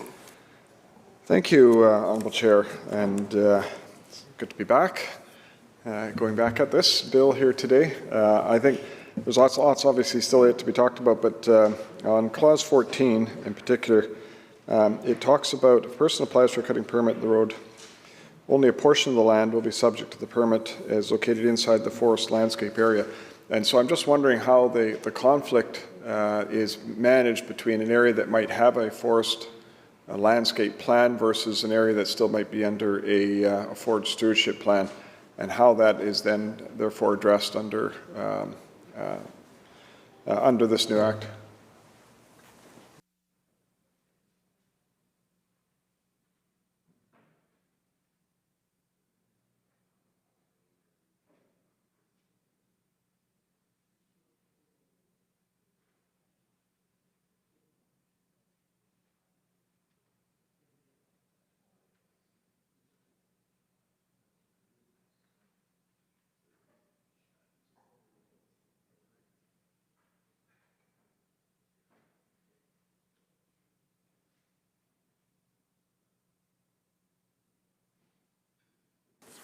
Minister. Thank you, Mr. Chair. And before we start, I just would like to introduce my staff that's with me today. I have Ariel Taylor, who's the Manager of Indigenous Relations and Consultation and Negotiation, Tony Chung, the Senior Legislative Analyst, Doug Kelly, the Director of Forest Tenures Branch, and Dan Nichols, ADM and Chief Forester. And thank you to the member. What this refers to, it's just simply if a forest stewardship plan is in place, if there's an overlap of cut blocks or if there is a cut block on either side, for instance, of the forest stewardship plan is in place, if the forest landscape plan is not in place. So so the forest landscape plan will always be it will trump the forest stewardship plan. Member. Thank you, Honourable Chair, and through you to the Minister. So I'm just, if it's, maybe if you could just explain, so if it's an existing permit versus if somebody's applying for a permit that falls across the areas, or is that no longer, if a landscape unit, or if a forest landscape plan, I'll get this eventually, is in place, does that exclude the ability now to apply for a permit that might be partially out into an existing forest stewardship plan? Does it all have to be within one? Does it have to be two applications put forward? And then, of course, for existing permits that may end up being divided by it, how are those handled?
Minister.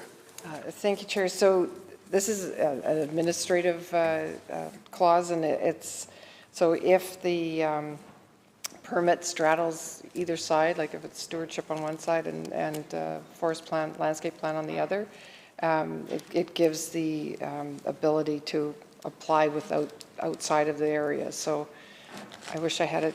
Can we get a whiteboard so I can draw the picture for the members, so it would be much clearer than me trying to explain it. So the forest, it would apply outside of the FLP, Forest Landscape Plan. Member. Thank you. And I think I'm following what the minister is saying with that. And without having the whiteboard, benefit of whiteboard, it would actually be handy in a setting like this for bills that could be so technical. So, but just for clarity, if I can, Honourable Chair. So if there is an area that is of interest by a company that happens to straddle where an FLP, which I'll start using that instead of just Forest Landscape Plan, exists, would they have to apply for 2 permits, one under the stewardship area and one under the FLP area, or is that can that be applied for as one, including, of course, roads that may transect across?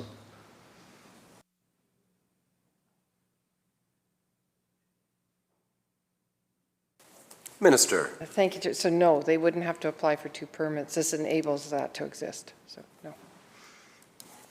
Shall Clause 14 pass? So ordered. Shall Clause 15 pass? So ordered. Shall Clause 16, member for Nechako Lakes on Clause 16. Thank you. And yes, I intentionally skipped Clause 15. So in 16, I'm just actually curious because this is simply just a repeal. But you know, when I was reading through the Forest Act, this section, this appears to be repealing the ability of the minister to declare a road to be a Forest Service road. So I'm just a little concerned. I'm just a little confused over what the intent is of doing that and whether that's covered off somewhere else.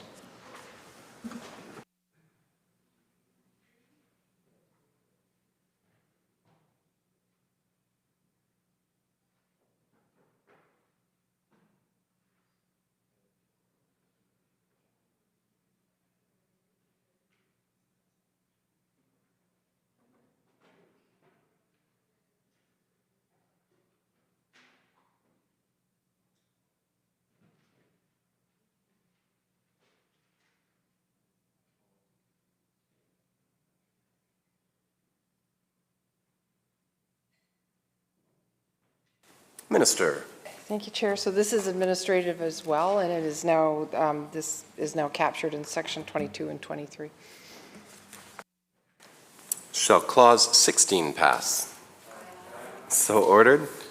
Member for Nechako Lakes on Clause 17. Thank you. And thanks for the clarity on Clause 16. I had thought I'd seen it elsewhere in the bill, but I just wanted to be sure in terms of it. So on Clause 17, this talks about, in particular under B, instead of industrial purposes, it includes natural resource development purposes. And so I'm wondering if that definition is broad enough to include other more non-traditional type of industrial activities or natural resource activities, such as perhaps bear viewing or other types of heliskiing, other types of things that may be happening on the landscape from a natural resource perspective, as opposed to what we think of traditionally in terms of industrial, which would be mining, forestry, those types of things.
Minister. Thank you, Chair. So this is consequential to Clause 2, and it's related to Forest Service Road declarations, and it allows other uses to be included.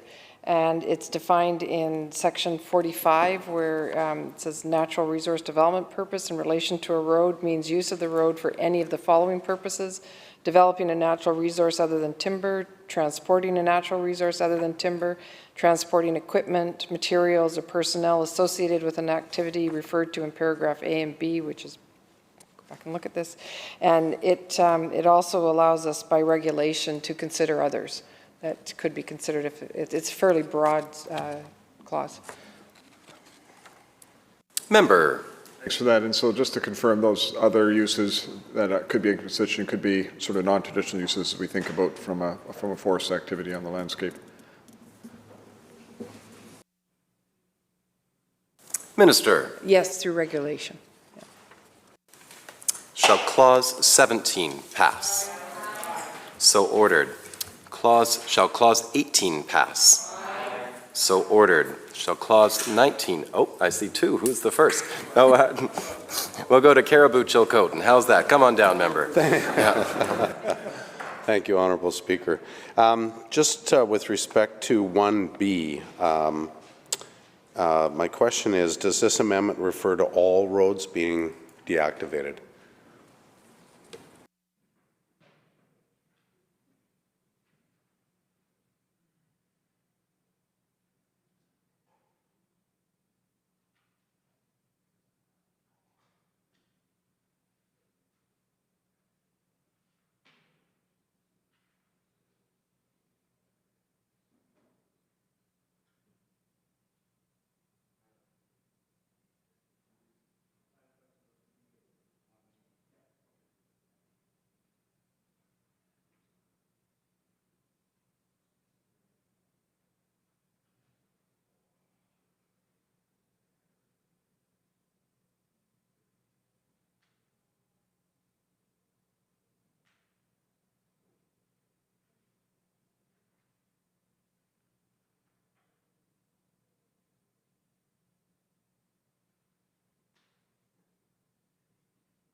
Minister. Thank you, Chair. So these are only for roads authorized under road permits, and it gives the government the ability to set dates when roads must be activated. Right now, roads are built and maintained and until they are deactivated, but there is no trigger right now to say they have to be deactivated by a certain date. The Chaco Lakes on 19. Thank you, Honourable Chair. Welcome to the Chair. Just following up with my colleague's question about that, and in particular, when it's setting a date for deactivation of a road, I understand the need and the want to be able to manage through these, given the complexity of roads we talked about the other day that is out on the land base. But once again, you're in this situation where there may be an event or some other activity that comes up after a date in terms of that. And so once a date is set for deactivation of a road, can that date be altered? Can that date be delayed? Can it be transferred or canceled so that the road could be utilized for other purposes?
Minister.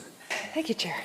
Yes, the date can be modified by a statutory decision maker, or the permit holder can request for might be a number of reasons why they might request that, but they could request that the date be modified.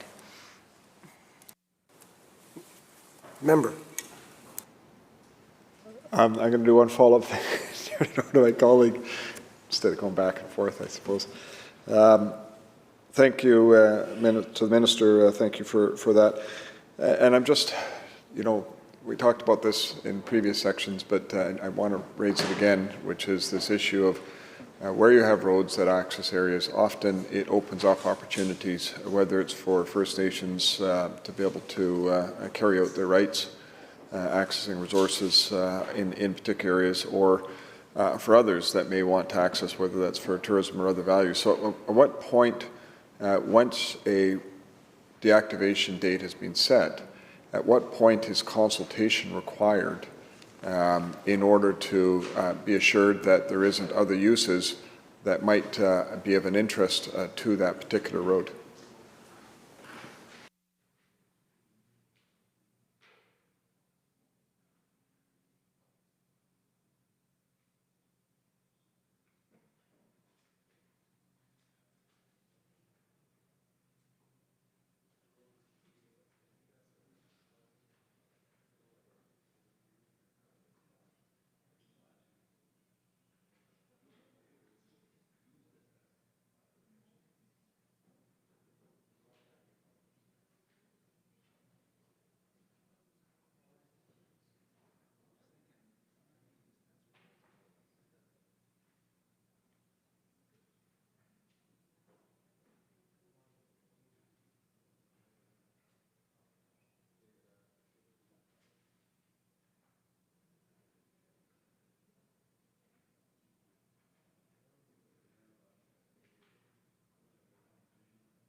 Minister.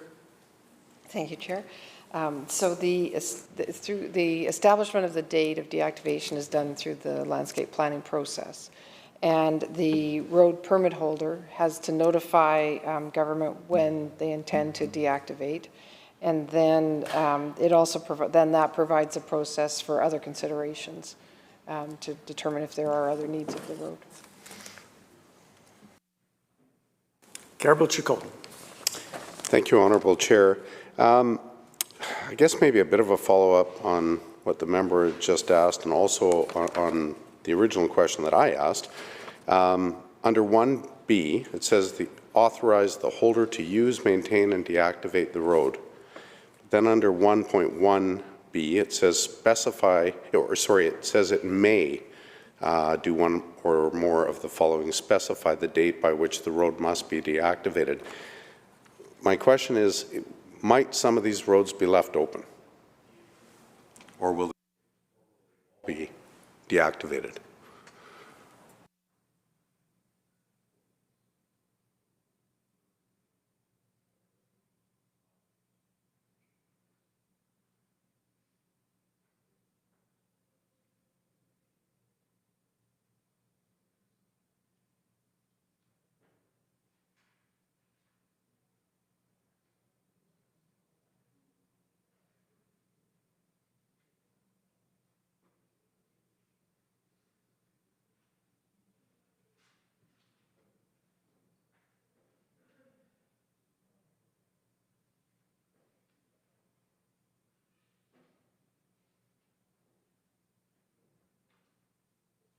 Minister. Thank you, Chair. So yes, some will be left open, and there's actually no obligation that all roads will be deactivated. And there's some in further clauses. I don't have the number right now, but further clauses, there is a process that shows the process of how that is determined. Sandwich North and the Islands. Thank you, Mr. Chair. Through you to the Minister on Clause 19, just with respect to a 2017 special report by the Forest Practices Board talked about the management and improved regulation of forestry roads. And just wondering, did the government give any consideration to the Forest Practices Board 2017 special report when drafting these recommendations?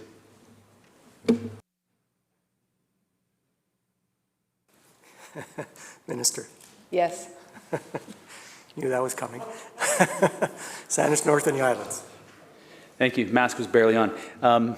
Thank you. The report states, quote, that opportunities for review and comment on site-specific forestry activities such as planned cut blocks and roads are important for the public and for forest tenure holders or businesses, end quote. This new section does not mention access or management or public engagement. Why not?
Minister.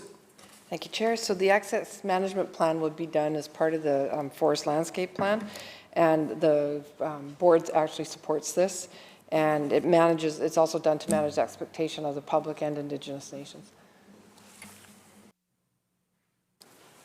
Member. Thank you, and thank you, Minister. Section 1.1 refers to that a permit may specify a date for deactivation. Can the Minister explain why previously the language talks about that the permit holder must do something, and in this part of the section or the clause, it's referring to may. Can the Minister maybe, there's a few times throughout this amendment legislation, the language may is, the word may is used where perhaps the government could have used must, and I'm just wondering why the choice to use may in 1.1.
Minister.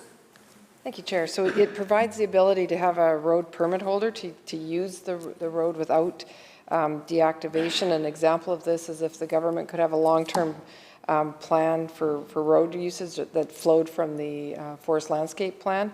And an example of this is once the permit holder has utilized the road, it could be obvious that this would be a good access for a remote Indigenous nation to have access into their territory. Shall Clause 19 pass? Oops, the Chaco Lakes on Clause 19. I thought you had a question. So. Oh, okay, sorry. So thank you, Honourable Chair. And so I'm just wondering, once again, in terms of this, and perhaps at this point it might be helpful if the Minister could perhaps describe the types of deactivation of roads. And the reason I'm asking that question is obviously there's a big difference between, just taking out culverts and putting a tank trap at the beginning of a road versus a complete rehabilitation of a road in terms of what the potential uses are in terms of access. So I'm just wondering if the Minister could provide some information just for some clarity around the various types of deactivation that might be considered under this Act or under any other acts of deactivation of a road.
Minister.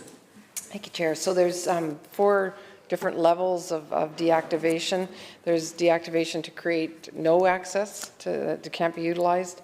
There's one to create limited access. There's one where it's moderate access, and then there's almost full access. So, I mean, you could drive your RV up the road.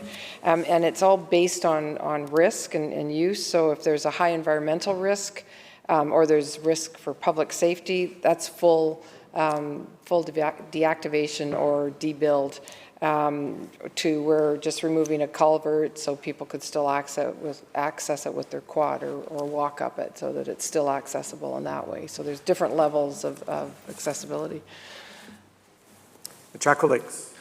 Thank you, Honourable Chair, and thank you to the Minister for that. And I'm happy you put that in the record because it's important for people to understand. Not everybody's going to read the various acts and regulations associated with it, and it's good to have that information in the record so that we understand what we're talking about in terms of roads. But it does lead to the question, and I don't know if this is the appropriate section to ask about, and it may not even be appropriate to this bill, but is we had talked about earlier in this debate about the number of roads and the amount of rotation or the amount of area that's being taken up with roads around it.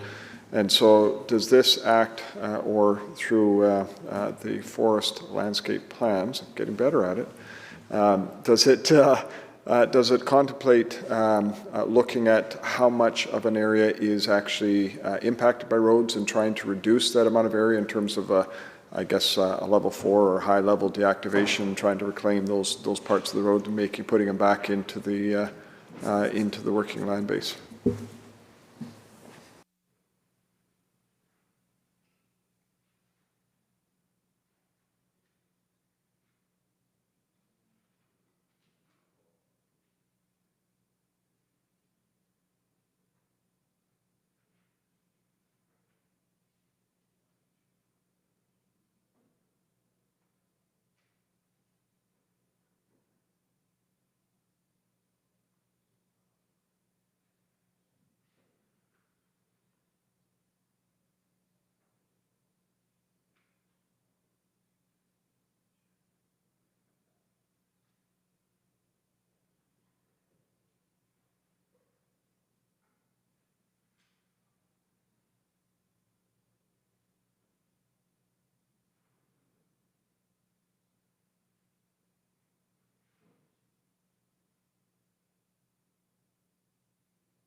Minister. Thank you, Chair. So yes, it does allow, it allows to have the ability and to plan for it. First Nations have raised this. The Forest Practices Board has raised this. It better manages road density in certain areas. The Forest Landscape Plan is used to determine where roads should go, and also if people want to build more roads in a certain area, then we have to look at deactivating roads. It's better for the It's better for the forest, it's better for regrowth, it's better for the environment, lessening the environmental footprint on the landscape if you have too many roads. And right now we have limited ability to control that, and this will enable us to be able to do that better. Karabuchiko. Thank you, Honourable Chair. It does seem like it was appropriate to talk a little bit about the types of deactivation. What I had a question about, and maybe it's as much a statement as it is a question, but is there anything in the bill or anything new that I haven't seen with respect to early warning for these deactivations? And the reason I bring this up is that this has been very passionately brought up in my riding of Karabuchil-Coton with people that have had very near misses and potential for serious harm or even a very serious accident. So I guess my question is there anything new to bring more early warning to these types of deactivations, whether it's a tank trap or whether it's large rocks, boulders, those types of things? I hope it's the appropriate time to ask.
Minister. Thank you, Chair. So with the forest landscape plans, they're going to be fully public. They'll be available on the internet. They'll be available for people. So for instance, if somebody that's been hunting on that road for years, they can follow now what's happening through the forest landscape plan when the potential deactivation of the road is going to be, so they can follow it.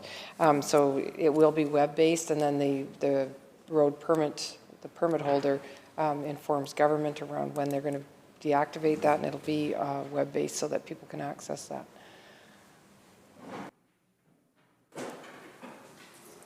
Jack Golix. Thank you. Trying to multitask. No, and thank you. I just want to thank the Minister for taking that question. I know it's not directly related to the bill, but obviously with the level of deactivation potentially increasing by wanting to reclaim, that could potentially raise the risk factors in certain areas. But to that extent, I'm actually wondering, through you, Honourable Chair, the level of density that's going to be targeted, and will it be different in different areas? What sort of factors are going to go into that in terms of designing the landscape plans? and making those determinations about the road and the road density. Because obviously in many areas, and coming from the area that I'm in, that I live in the Chaco Lakes, anytime there is even a consideration of a road deactivated, I hear about it in my office. It's people down in the Lower Mainland probably don't hear about that sort of thing at all, but it's, people, whatever little corner is open, they want to go there and they feel it's their right to go there to be able to hunt and fish and, do the things that they like to do in the outdoors. And so deactivation has always been a very sticky issue, especially if deactivation happens to consider gates in terms of the process. So the two questions around that is sort of how you're going to determine that level of road density in terms of the amount of deactivation that you would like to see and are going to require as part of a landscape plan, and also with the deactivation, whether things like gates would be considered.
Minister.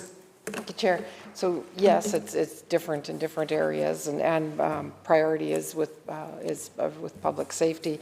The work that will be done through the Forest Landscape Plan will get the input received by, to determine local values, and that will be used with respect to density in these areas. Just so the member knows, gates tend to be utilized on private roads or private access areas. They rarely are used on Crown land. They're used on Crown land if there's an issue of safety or if there's an active harvesting site and they need to protect equipment while they're up harvesting. Then the gates would be removed once the active operation isn't active anymore. There's also input, local input would be from local folks like ranchers, guide outfitters, hunters would provide that input into the Forest Landscape Plan. Chaco Lakes. Thank you, Honourable Chair, and I'm happy to hear that, and because probably the biggest contentious issue I've had on the landscape, there's been a number, but one of them certainly is a gate. where it was basically an area that was set aside. There was visual quality objectives, there was First Nations, and so a few people had access to the gate, others did not. Created huge problems, of course, because a road's a road and everybody wants either access or not access, right? So everyone's be treated equal. So I'm happy to hear that gates are not really an option or a long-term solution in terms of a deactivation for roads. And so in terms of and maybe just sort of be fixed on this this road density issue, but it's a pretty big issue for so many areas, and so I'm trying to get a handle as to the input that goes in. Obviously, you've said there'll be various stakeholders. You'll be working obviously with First Nations in terms of developing the overall plan, but you know, setting targets doesn't necessarily meet what people may be going after, and so is it going to be really done sort of as a one-off, you know, going through the roads within a forest landscape plan, within that planning area, and making the determination to meet a target, or is it going to be a target and then looking to reduce the roads? In other words, which comes first? The looking at the individual roads and making a decision as to what should be eliminated, and then determining if that drives a target, or is it going to be like we only want, you know, 2% of the land base in in road densities, that's taken up for road densities, and then going and looking at how you're going to meet those targets.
Minister. Thank you, Chair. So road density can be an indicator of a problem, but it's how it's dealt with is all dependent on the forest landscape plan, the local the discussions, how the local forest landscape plan is approached. So it gives the ability to limit where roads are built as well, not just deactivation of roads. Member. Thank you, Honourable Chair. So if I'm, just for clarity for my own mind, then I think if I'm understanding the Minister correctly, it will be, it's not so much about density, but it'll be an overall plan that will kind of look at access and look at a whole bunch of variables and then kind of set some prescriptions accordingly, as opposed to sort of setting an arbitrary target or driving, you know, a process up. And so I think that is what the Minister has just said. if I've got that right. Maybe I'm confusing the issue. Maybe I'll wait to see if I got that right. Minister? Yes. The Chocolate Lakes? Thank you. I love one-word answers. If only I could ask a one-word question. Under C, under 1.1C, so under your 1.1 talks about the road permit may do one or more of the following, and then under C it talks about include other terms and conditions. I'm just curious what that encompasses.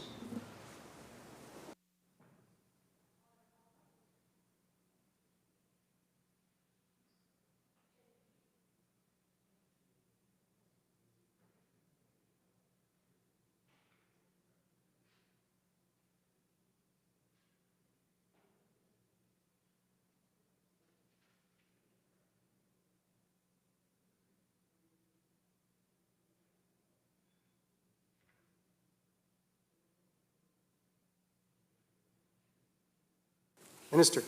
Thank you, Chair. So this is actually part of the current model. There's no changes here. It just, the permit just ensures that permits are consistent with forest practices standards.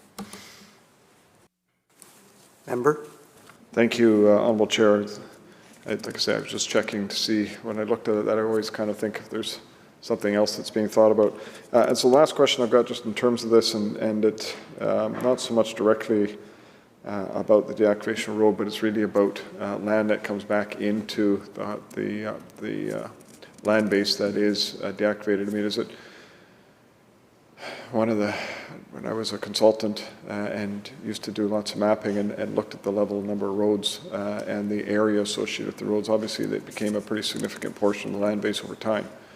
2, 3, 5%, depending on how much roads are going in and at what level those roads are.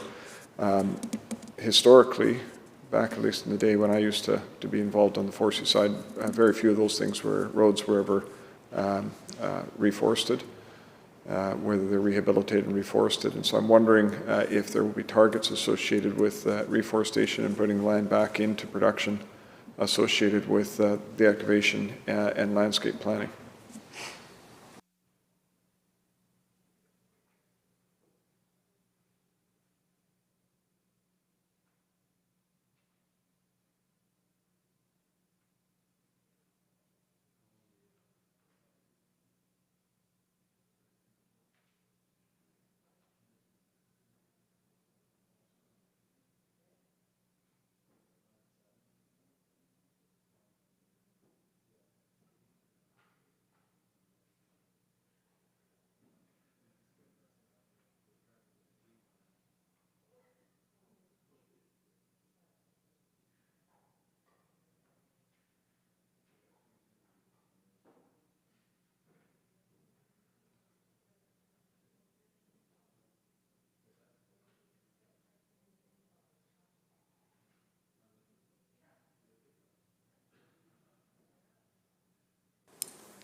Minister?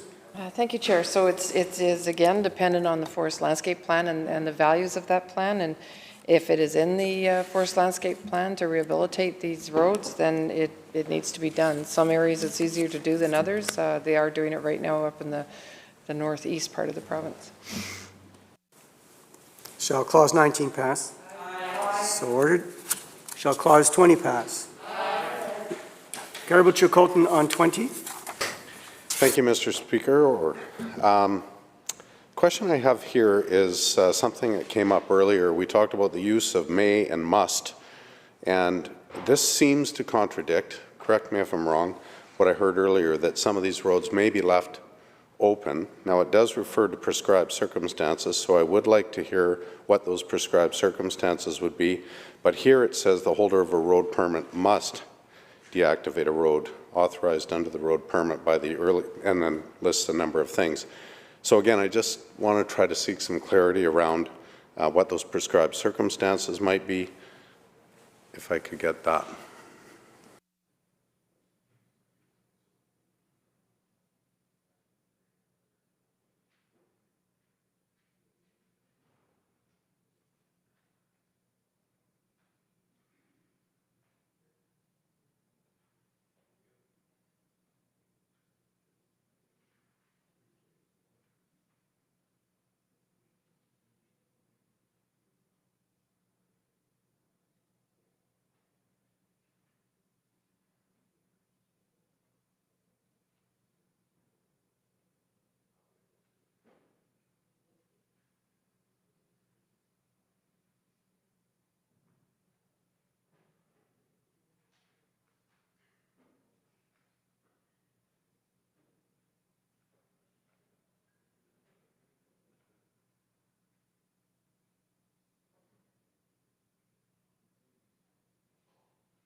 Minister.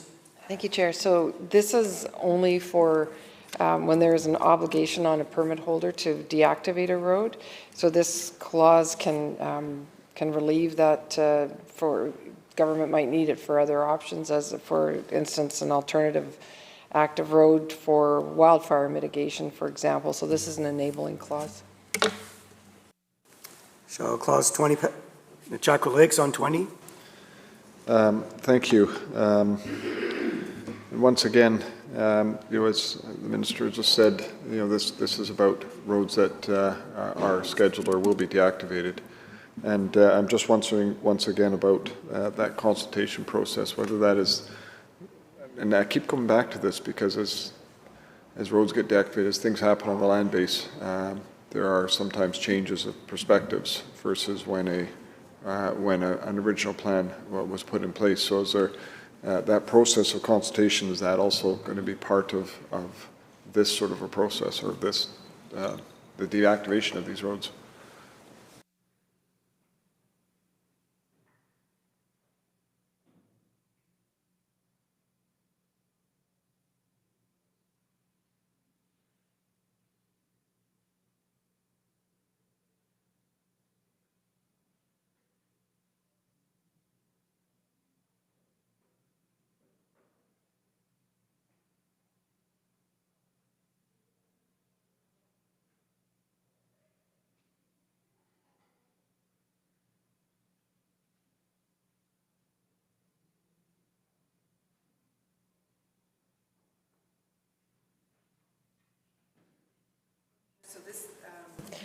This clause doesn't refer to how to deactivate the road. We talked about that in an earlier clause.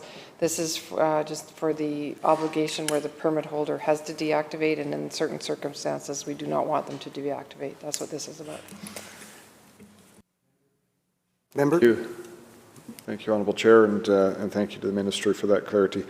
Under 2A2, or II, it says the rights under the permit, rights under the road permit that relate to the road expire or are surrendered. And this is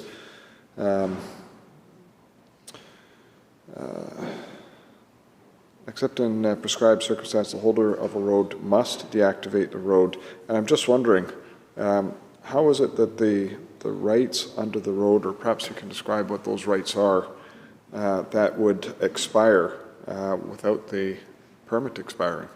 I would think the two would be tied, so I'm just kind of wondering what is meant by that.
Minister? Again, this is for administrative simplicity. So at times, road permits could cover all the roads in the district, and so this allows us to just pinpoint certain parts of a road. The Chaco Lakes.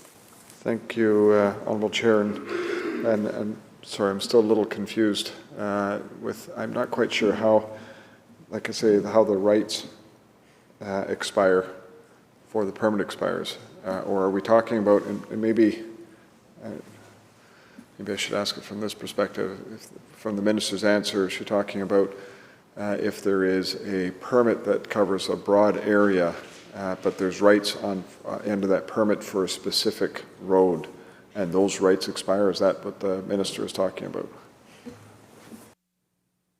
Yes. Minister? The answer was yes. Shall clause 20 pass? So ordered. Shall Clause 21 pass? Chaco Lakes on 21. Thank you, Honourable Chair. And so in this section, where it talks about a road use permit may include the terms and conditions that are consistent with the Act, the Forest Range Act, Forest Range Protections Act, the Wildlife Act, and any regulations or standards that may be made under those acts.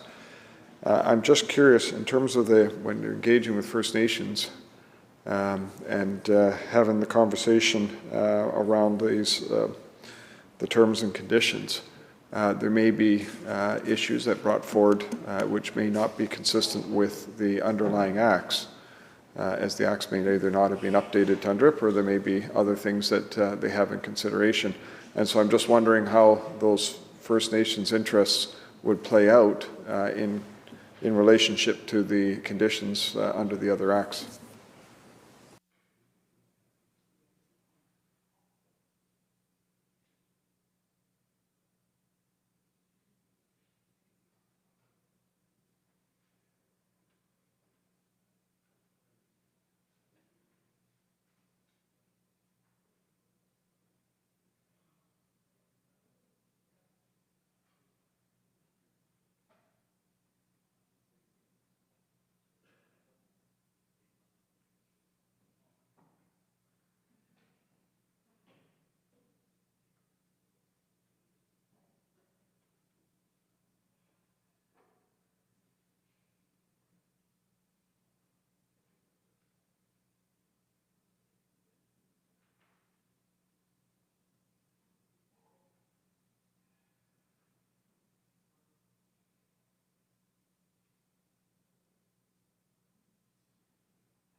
Minister. Thank you, Chair. So any conditions in the permit that's applied for must be in alignment with the acts. So First Nations interest can be included as long as it's in alignment with those acts.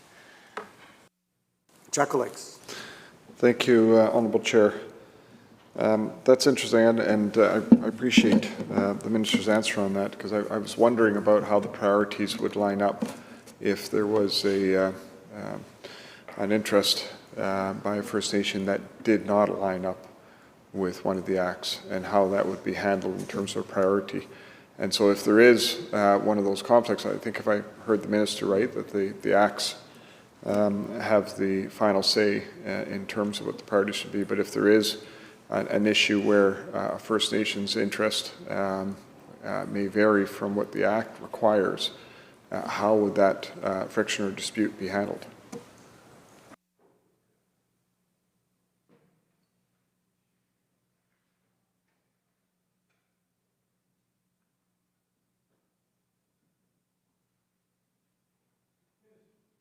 Thank you, Chair. That would be dealt with through the Forest Landscape Plan and the Forest Operations Plan.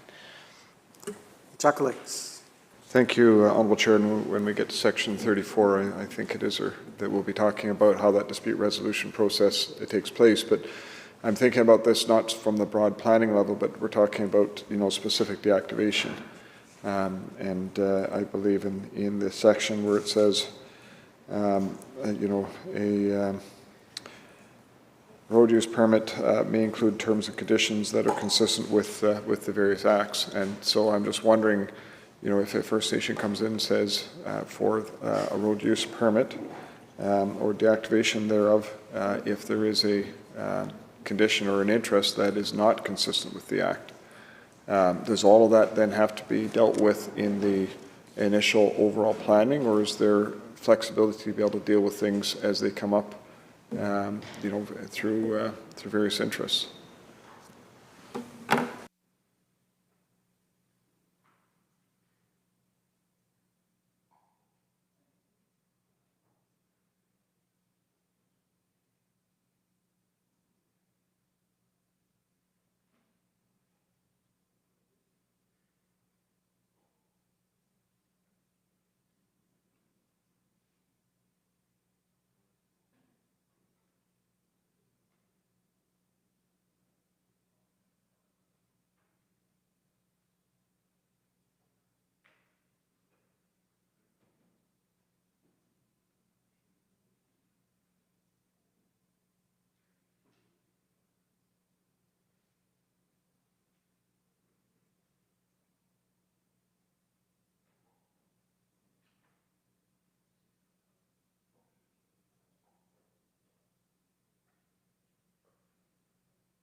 Minister. Thank you, Chair. So any interests must be aligned with the acts, and this is very narrow clause in the sense that this is only about permit content, about the use on forest roads. Member. Thank you, Honourable Chair. And actually, I was ready to move on, but with what the Minister had said, I'm just curious, you know, so if we're in a situation where First Nation wants to limit a certain type of access or allow a certain type of access to a road that may not be part of the conditions. So for example, they may want to say, we don't want, you know, mining vehicles to come down here, but there's no contravention of an act that won't allow a mining vehicle to go down that road. How is that handled, or is that, you know, does that have to be dealt with at a different area?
Minister.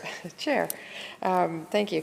So limitations on these permits will be determined by the landscape plans.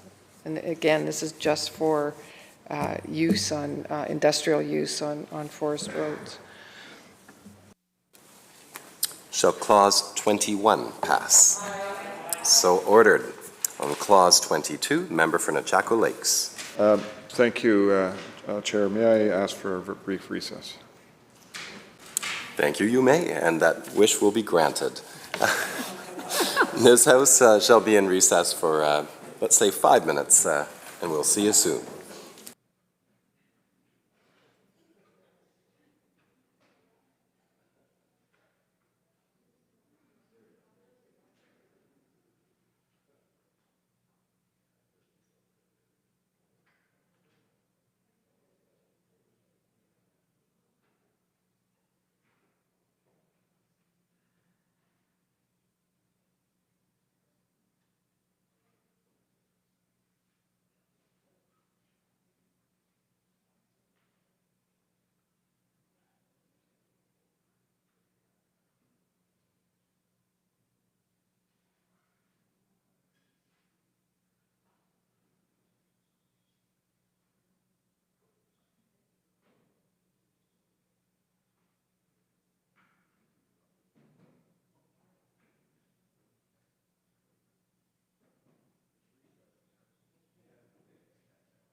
All right, members, I'd like to draw the committee back into session. We're here on Bill 23, and we are currently on Clause 22.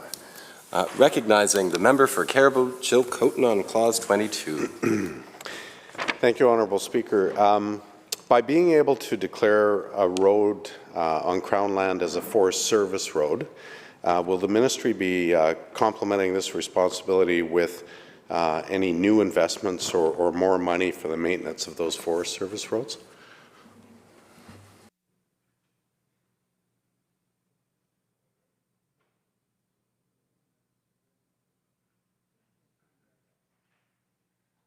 Minister.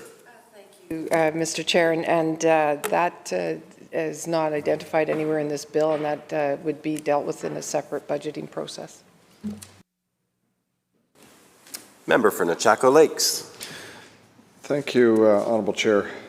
So in this section where it's, what I'm curious about is actually declassifying of a Forest Service road. And in particular, does anything in this section help the minister or make changes to allow the minister to be able to declassify a Forest Service road?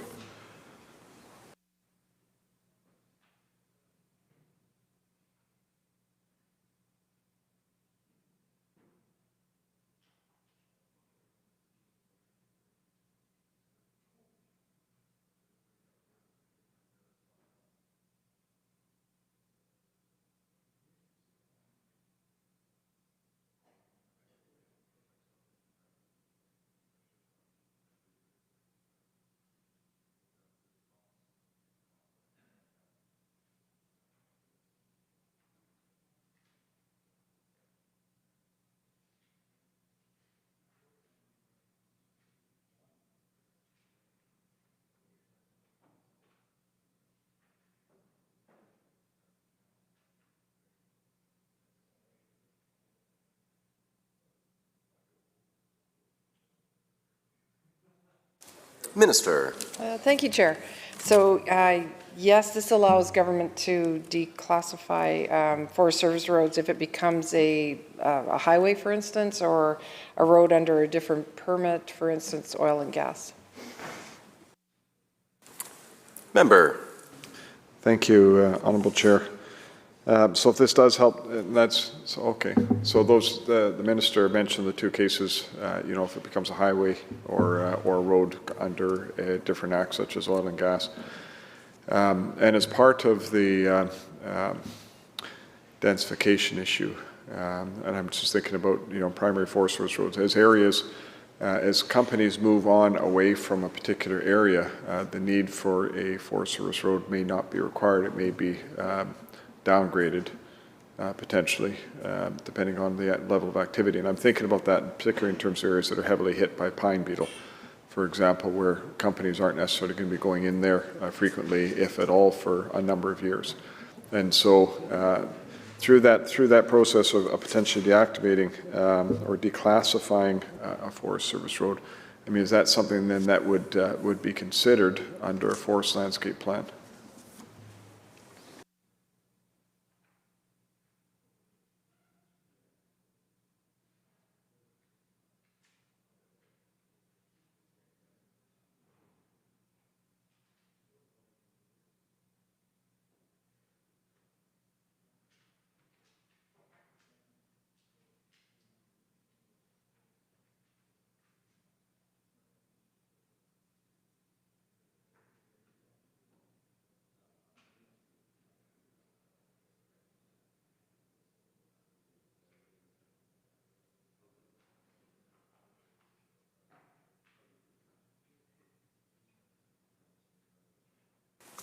Minister. Thank you, Chair. So potentially, based on the long-term plans for the area under the Forest Landscape Plan. Thank you, Honourable Chair.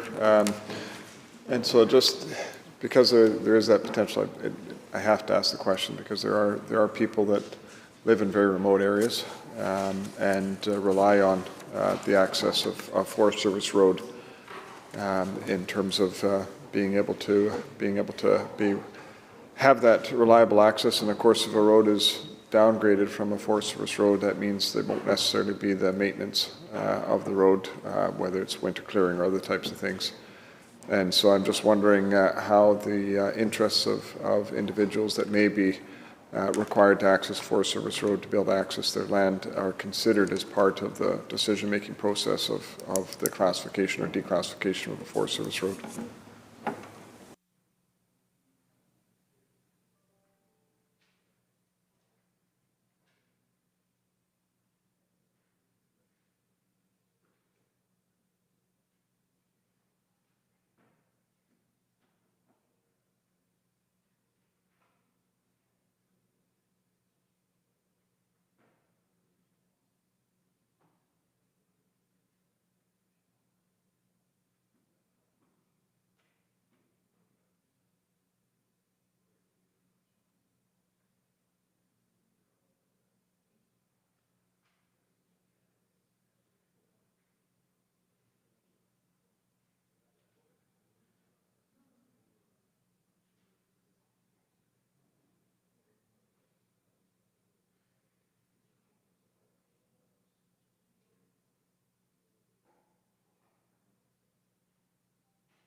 Minister.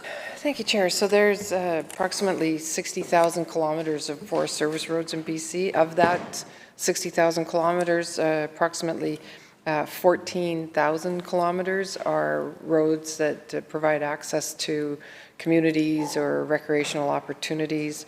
We haven't declassified any of those roads, and what this is about is the rest of the roads within that 60,000 kilometres, not the 14,000 that communities are using to access their communities. Member. Thank you, Honourable Chair, and I just wanted to say thank you to the Minister for that. Obviously, access is a big issue, and we're going to talk some more about that in the next section as well, so I just want to thank you for the answer.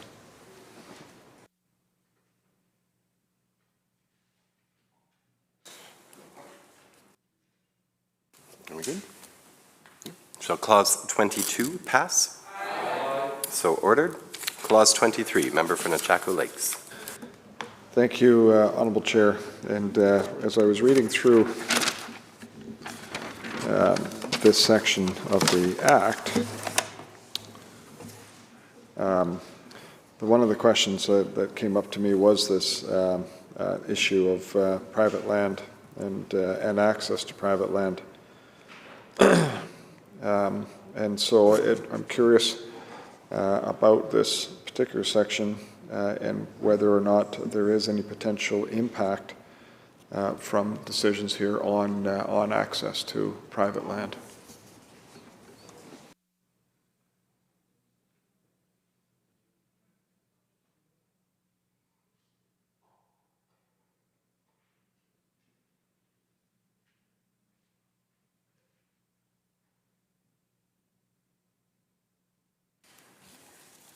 Minister.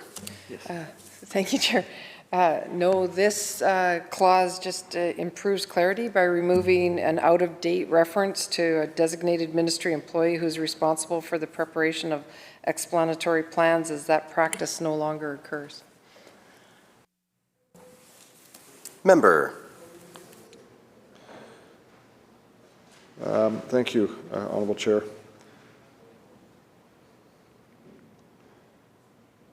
So I was looking under section C, I guess, and maybe I just misread it wrong, but enters an agreement with the owner of the land under section 3(1) of the Expropriation Act or otherwise that provides for the dedication of land in accordance with subsection. So sort of the section to the government for the use of a road. And so my understanding of that, of course, that would be, looking at private land and whether a road, a chunk of it could be potentially expropriated for the use of access across areas.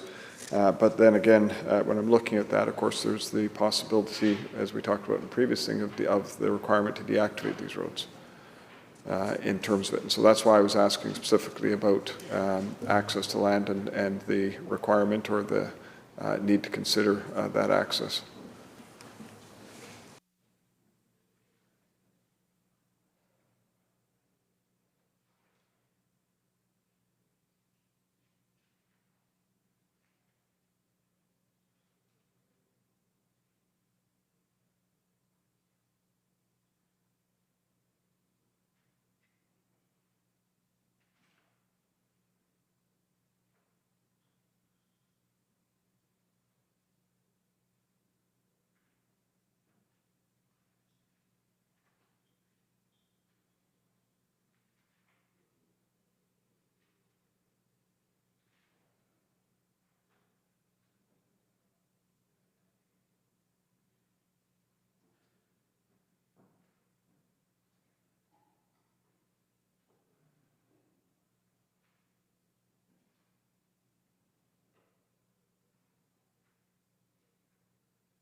Minister. Thank you, Chair. So we do access through private lands we go through access to private lands to access Crown resources.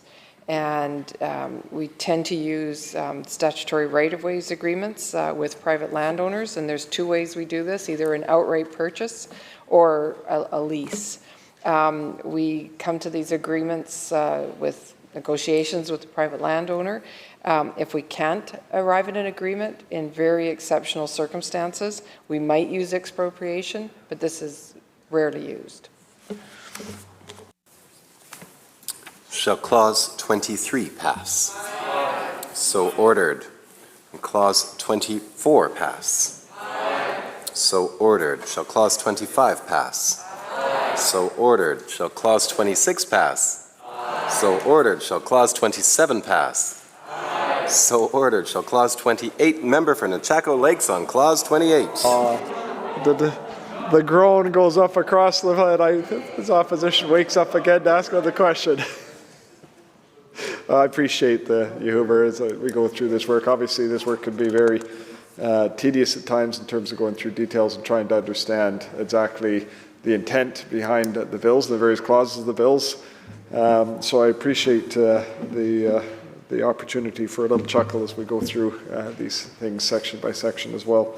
So in Clause 28, I'm just curious as to if the minister can provide some examples of offences that contravene Section 118.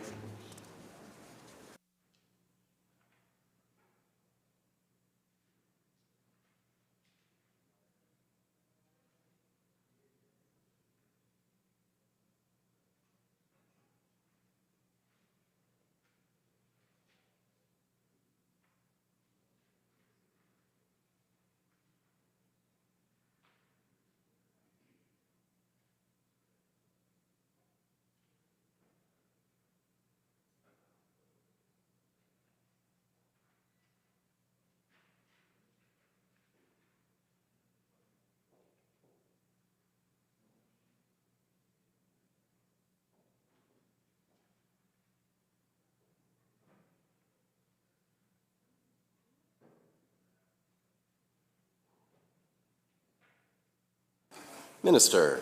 So this is a new penalty for people, for instance, who were supposed to deactivate and didn't deactivate. In the past legislation, we had no ability to fine people. Shall Clause 28 pass? So ordered. Shall Clause 29, member for Nechako Lakes? More groans, we only went through one section. Jeez. Okay. So in Section 29, the Minister determines under Section 71 of the Forest and Range Protection Act that the person contravention of the Act, et cetera, et cetera, et cetera. And what I'm curious about with this section is how this is implemented if a First Nation supports or raises concerns.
Minister. Okay. So this is simply a clause that ensures enforcement action. So if somebody was told they had to deactivate by a certain date and didn't do it and said they weren't going to do it, and if we had to do it as a government, we would say, not only are we going to charge you for the cost of deactivation, you'll still get fined as well. Member.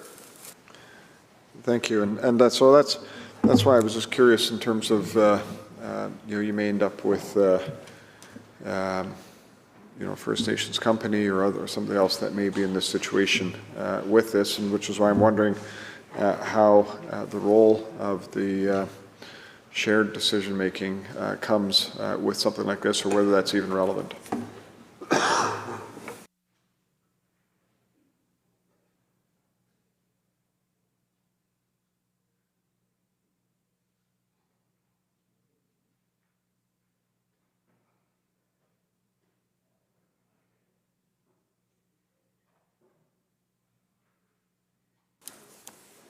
Minister.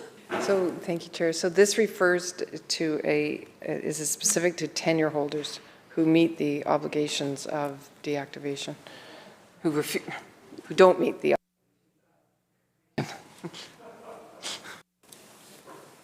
Shall Clause 29 pass?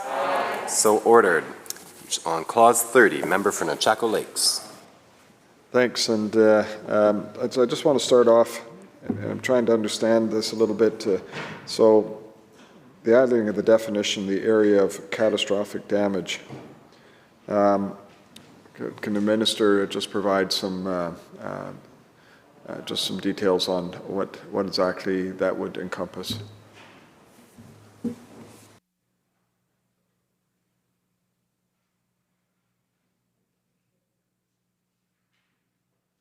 Minister.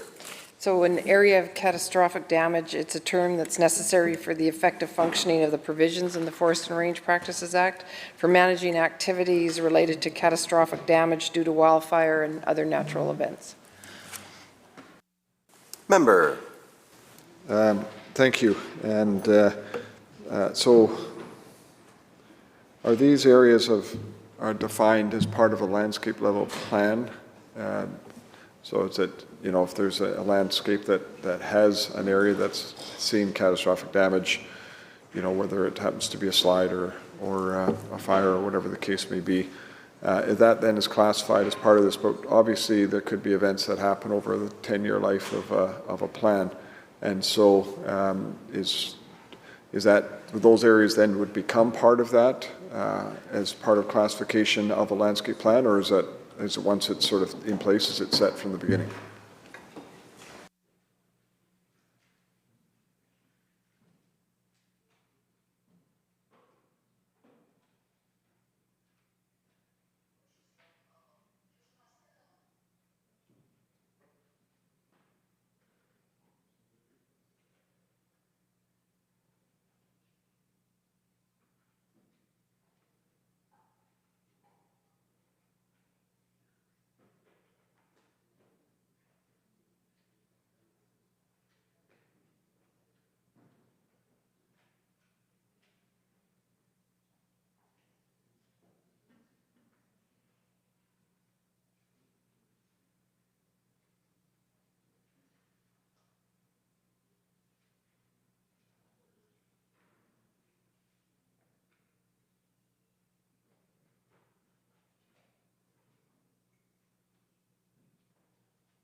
Minister. Thank you, Chair. So when the forest landscape plan is being developed, if there has been a catastrophic damage, that would be included within the forest landscape planning. If there is a catastrophic damage, a wildfire, for instance, a landslide like the member referred to, within the 10-year period after the forest landscape plan has already been established, this gives the minister the ability to deal with the event right away, so we don't have to go back to the drawing board with that. We can deal with it right away and establish an area of catastrophic damage within the forest landscape plan. Member. Thank you, Honourable Chair. And specifically, I'm thinking about landslides and in the light of what's just recently happened. Obviously, we've had some pretty significant events, and so in terms of that classification of catastrophic damage, and how would that then be handled, in terms of the calculation or any other sort of impacts within a landscape plan? Because obviously a landscape plan, lays out what it's going to be doing over a certain area, and if you suddenly have, a slide that's a catastrophe, that could actually change significantly, whether it's even roads or various plans, the amount that might be available for harvesting, et cetera. So, so landslides, given that it's very topical with what's been happening here, so that is considered obviously catastrophic damage. So maybe if you can just talk about how that could potentially change the plan.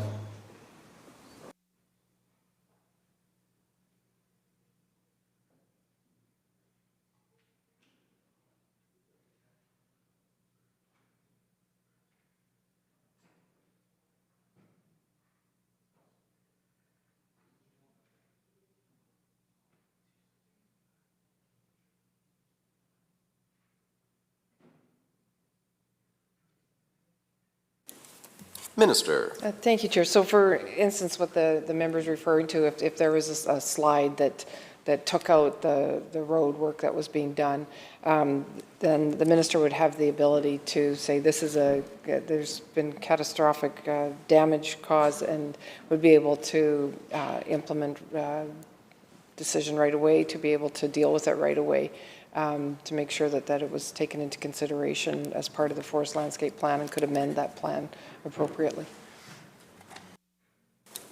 Member. Thank you, Honourable Chair. And so designating an area, of course, as a catastrophic damage is one thing. So obviously, the prescription or what's going to be done around it And that may be a question that I need to save for section 33 of this, but I thought I would ask the question now in terms of what are the proposed prescriptions or type of recommendations, I guess you could say, that would happen under 4 areas that are classified as that or that may become classified as that during the life of a forest landscape plan. Minister. So the some of the considerations and criteria for the minister that we would use to decide whether and where to establish an area of catastrophic damage would include the intensity and size of a wildfire, for instance, the number of licensees operating within the wildfire area, and specific values such as wildlife and fish habitat, forest health and community safety, and how it was affected by the wildfire. That's one example, is by a wildfire. You could relate the same issues to a landslide, a flood, all of those. Thank you, Honourable Chair. So in terms of when you have a catastrophic event or catastrophic area declared because of an event such as what we've just recently seen, where does the responsibility lie in terms of the overall plan? And what I mean by that is, obviously, if there's Forest Service road that's taken out, is that then become the responsibility, or would that be designated? Would the responsibility be designated under a forest landscape plan in terms of the mitigation that may be required?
Minister. Thank you, Chair. So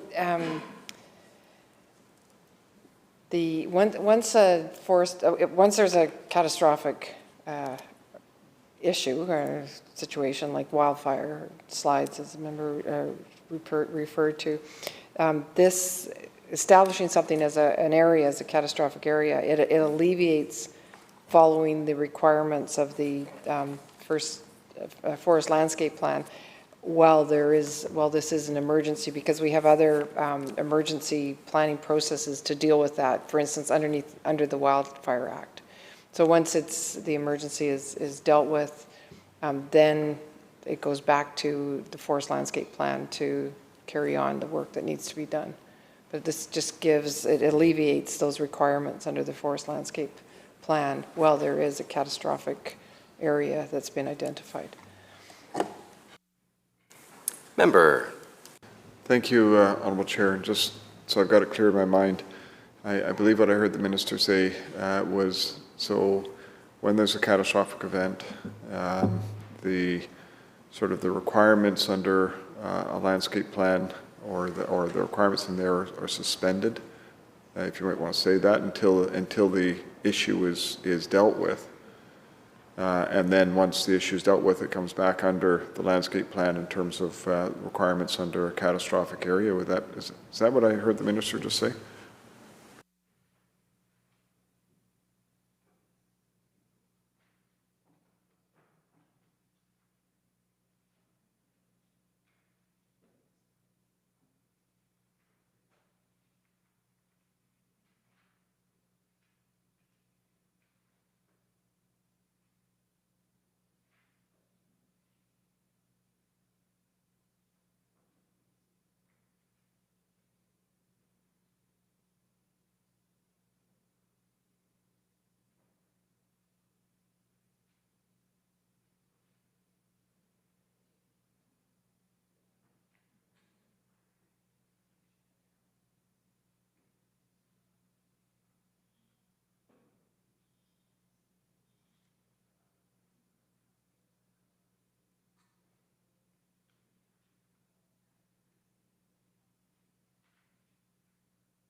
Minister.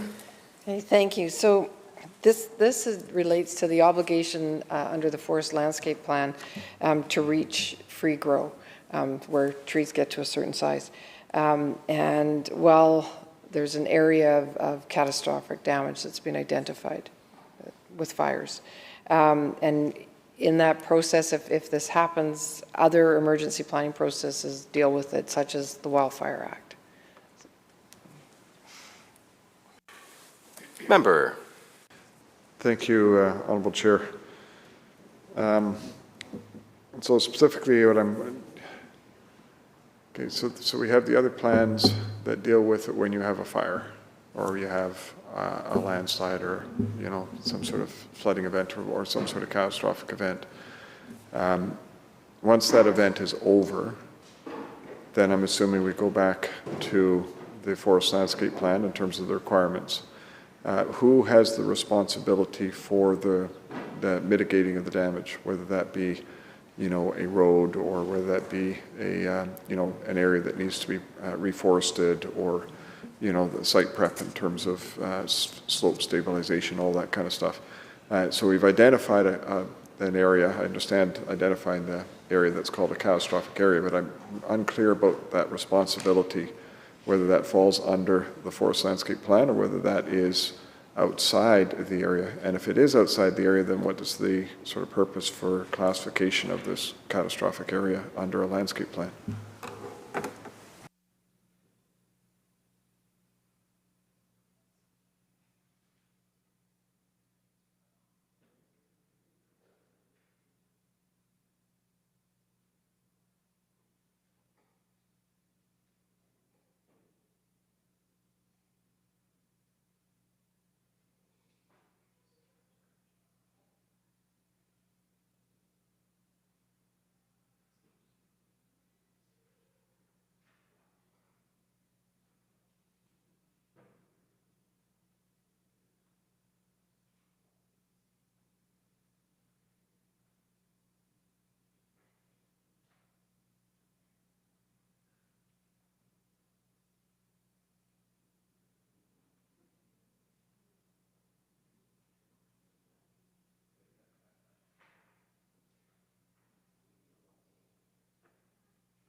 Minister. Thank you, Chair. So the obligation to reforest, for instance, remains with the licensee unless the minister relieves them in the case of catastrophic damage. Member. Thank you. Maybe I should need to ask this question, I guess, then, which is, as an area that's defined under catastrophic damage, whether it be, you know, a flood, slide, or, you know, I suppose there's other types of catastrophic events other than those and fires, but said unless the minister relieves, the responsibility is still with the licensee or within an area. But I'm assuming that's only if there's an existing permit in an area, whether that be a road permit or whether that would be some sort of area responsibility. And so I guess so the question is, in terms of the responsibility for managing the crisis, obviously is in the moment of the crisis of the catastrophic event, But beyond that, then there becomes this management issue, particularly in an area that's volume-based and not supposed to area-based in terms of management, both through reforestation as well as for things like roads and that side of thing. And so how does that relationship work then under this classification, or does that change at all because of this, because of a plan in place and this classification in place? The Minister looks confused. If you need to try to clarify, Ken.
Minister. Thank you, Chair. So I just want to clarify that this clause only applies to wildfire right now. And the obligation hasn't changed for the licensee unless they're relieved by the minister. And this will be clearer, we think it will be clearer when we get to clause 79, because it's part of clause 79.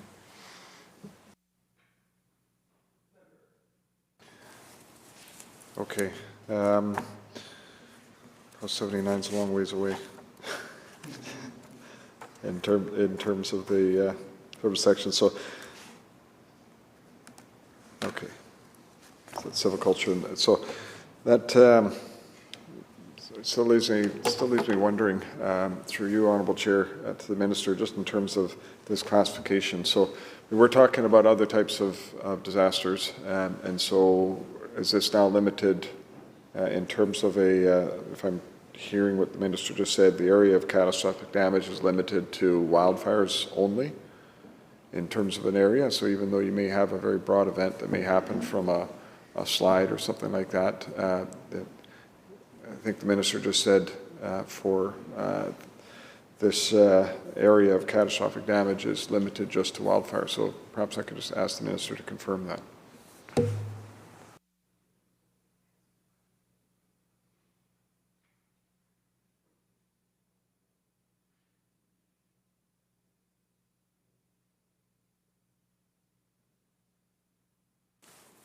Minister. Thank you. its wildfires, or other prescribed natural events. Member. Thank you, Minister, but I have to ask the other prescribed natural events.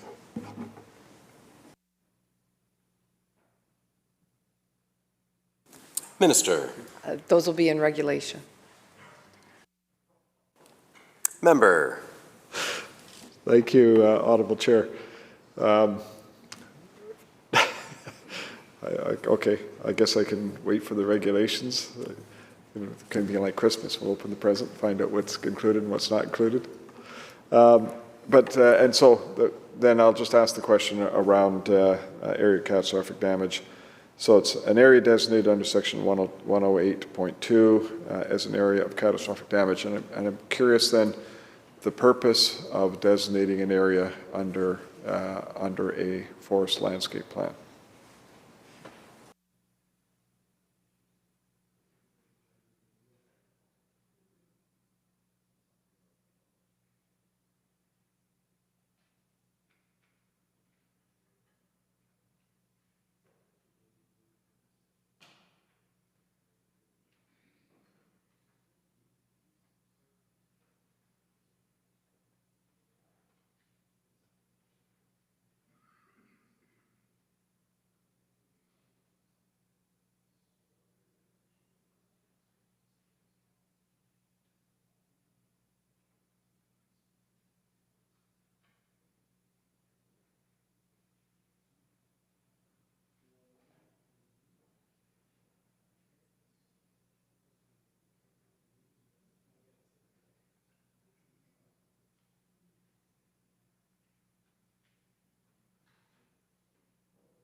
Minister.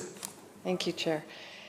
So this specifically relieves a licensee of their obligation to reforest under either forest landscape plans or forest operations plan if there is a catastrophic event. Chaco Lakes. Thank you. Sorry. I'll go back to the Minister. Obligations, not just obligations to reforest, just obligations. Chaco Lakes. She anticipated my question, but I'll ask just for clarity on that in terms of obligations, because obviously there's obligations for roads, obligations for deck, there's obligations for reforestation, et cetera. So is that the wide range of obligations that would be potentially impacted by a licensee?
Minister.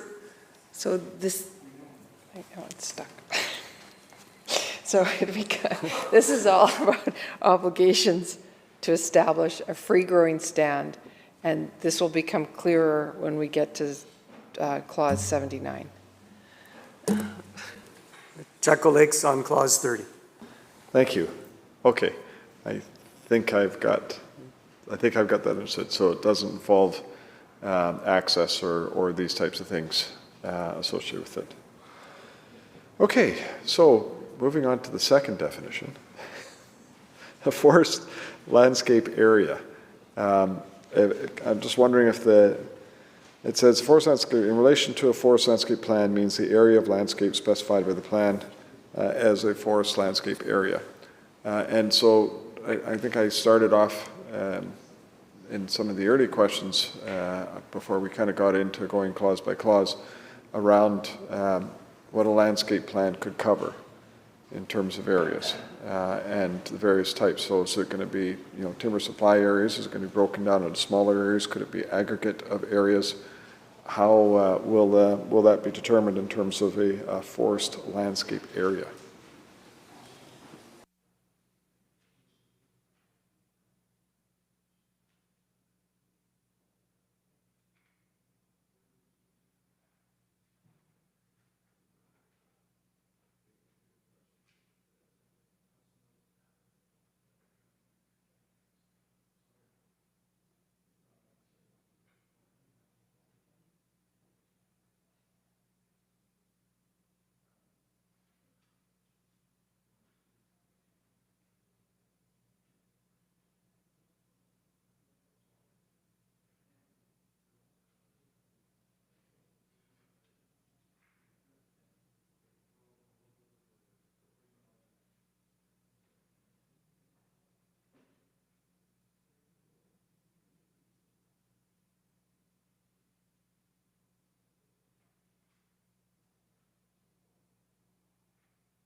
I'm sure everybody at home is wondering why I'm laughing, but we'll just leave them in suspense. Minister. Okay, I'll keep trying to not catch my mask. Thank you, Chair. So I just want to clarify, just a Ned Hod. Head nod will suffice, that the member is referring to forest landscape area. Yes, good. Okay, excellent. So the intent is to do this at a timber service area or a tree farm license area. But there may be areas where we need to split them or amalgamate them. If the areas are too large, well, we'll split them. If they're too small, we might need to amalgamate some. And this will be determined at the time of the forest landscape planning process with Indigenous communities and stakeholders that are involved with the planning process. Member. My turn to forget about a mask. Thank you, Honourable Chair, through to the Ministry, to the Minister. So the reason I'm asking questions around the forest landscape area is obviously, maybe not obviously, but where the planning units or the landscape units become smaller, it leaves less flexibility in terms of adjacency rules and other issues associated within a supply area when you're talking about free to grow and this types of thing, which actually extends rotation periods and reduces the amount of volume that is available within a timber supply area on an annual basis. And so there's a concern of the fragmentation of the landscape that can create those problems. So I'm asking specifically about the areas design, because obviously we've got some areas in the province where we have, in a landscape unit, you might have 20 or 30 First Nation interests, and they may not want to get along with another in terms of planning, and they may want to have other areas separated, maybe by watershed, or it may be by smaller units that they want to do things, and there is potential impacts to that. So that's why I'm asking about the definition of the area and how it will be defined, and whether or not there's going to be overall guidance, whether that's going to be minimal sort of requirements on it, or whether it is really going to be just a case-by-case definition, and it could be of a wide range of sizes and shapes.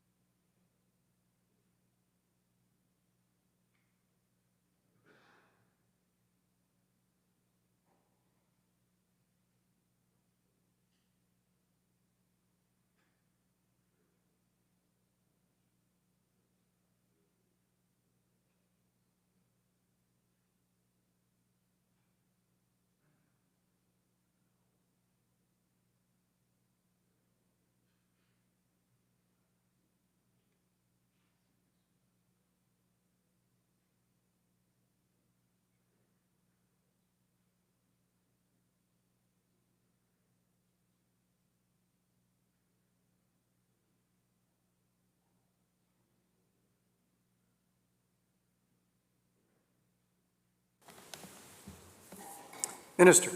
Thank you, Chair. So again, the intent is to do this at the timber service area or the tree farm license area, and it's done with support of the individual nations and on their traditional territory.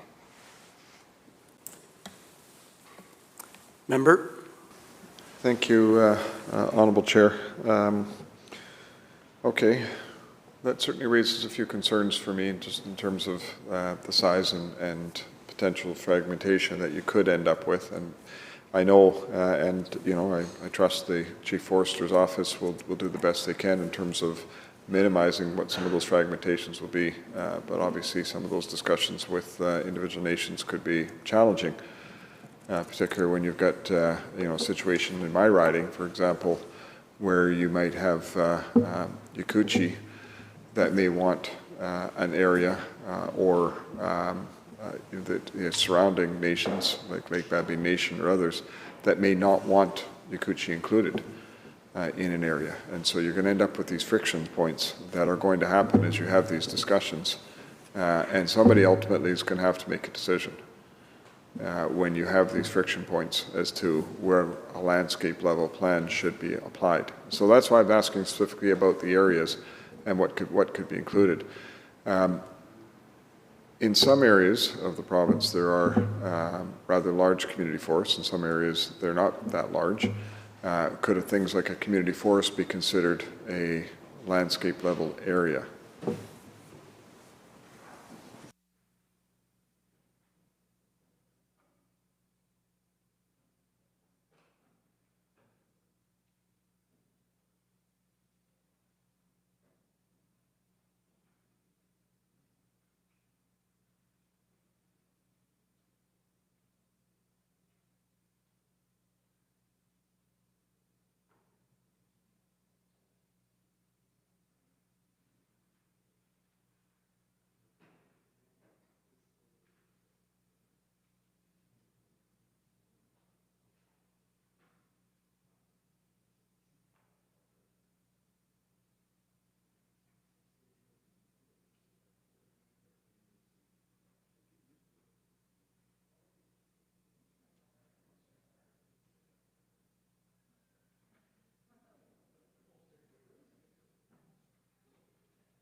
Minister. Jesus Christ.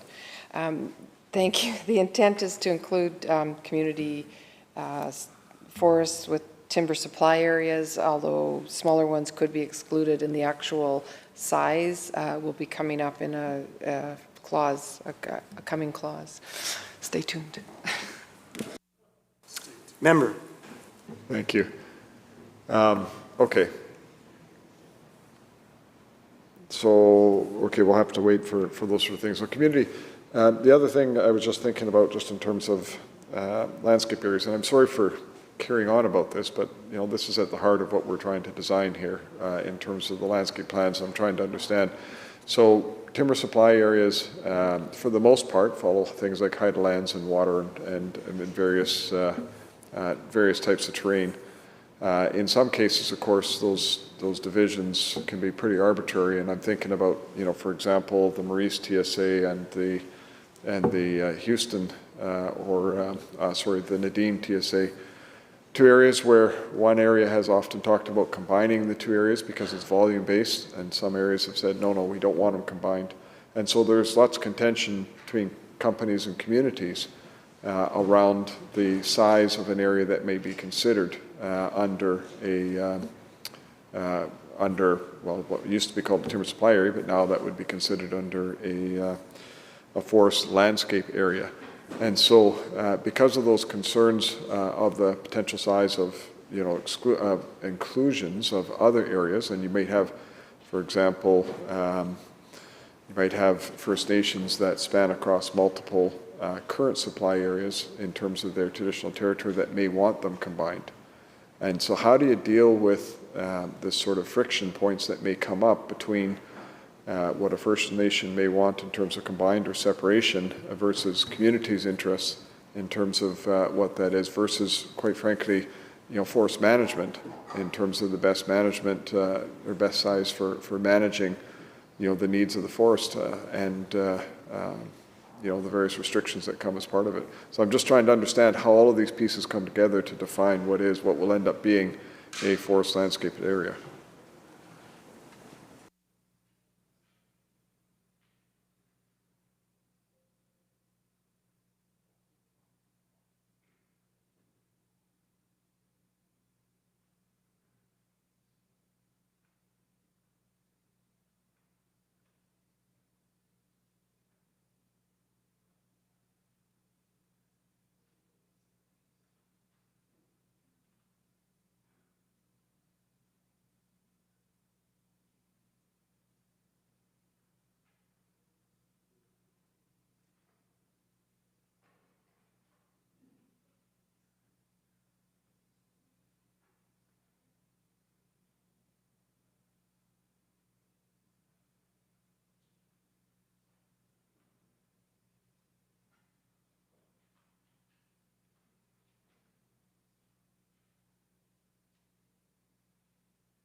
Minister.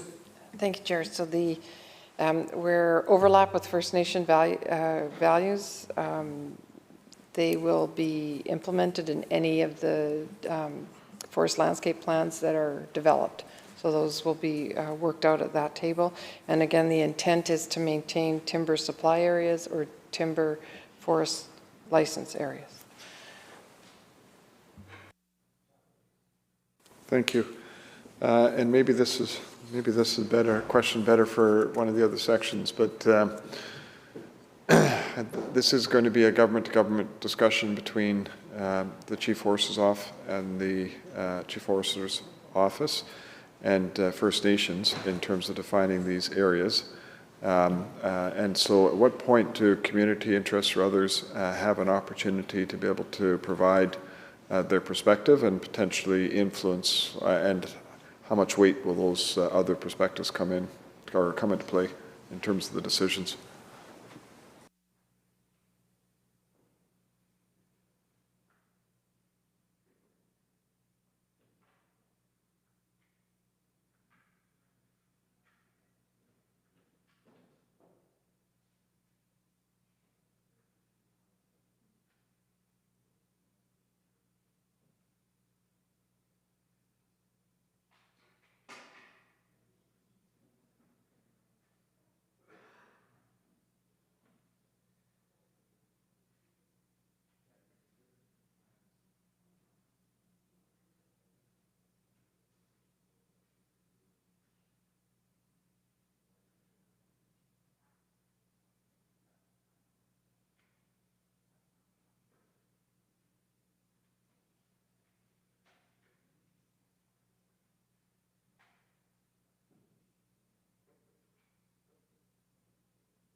Minister. Chair, so yes, it's a government-to-government plan, but with input gathered from local communities and stakeholders. It's actually the Chief Forester's job to ensure that local values are considered and make sure that those values are reflected and with the local stakeholders as well. And this is actually in Clause 33. The Chaco Lakes. Thank you, Honourable Chair. So you've got challenges with your mask as well. I look forward to the day when we don't have to be taking these things on and off on a regular basis. So there may be some other questions from some of my colleagues, but I've sort of got one last question that's sort of rattling around in my mind on the forest landscape area. And if I remember correctly, one of the things that go into the forest landscape plans is to be able to manage for reducing wildfire risks and other types of catastrophic events, wildfire in particular. So there's obviously areas beside current areas or within certain areas such as parks and other types of designations on the landscape that may make sense to be included in terms of some of the management strategies that might want to be considered for things like wildfire reduction. And so I'm just wondering whether landscape areas will include encumbered land such as parks for the potential for management strategies.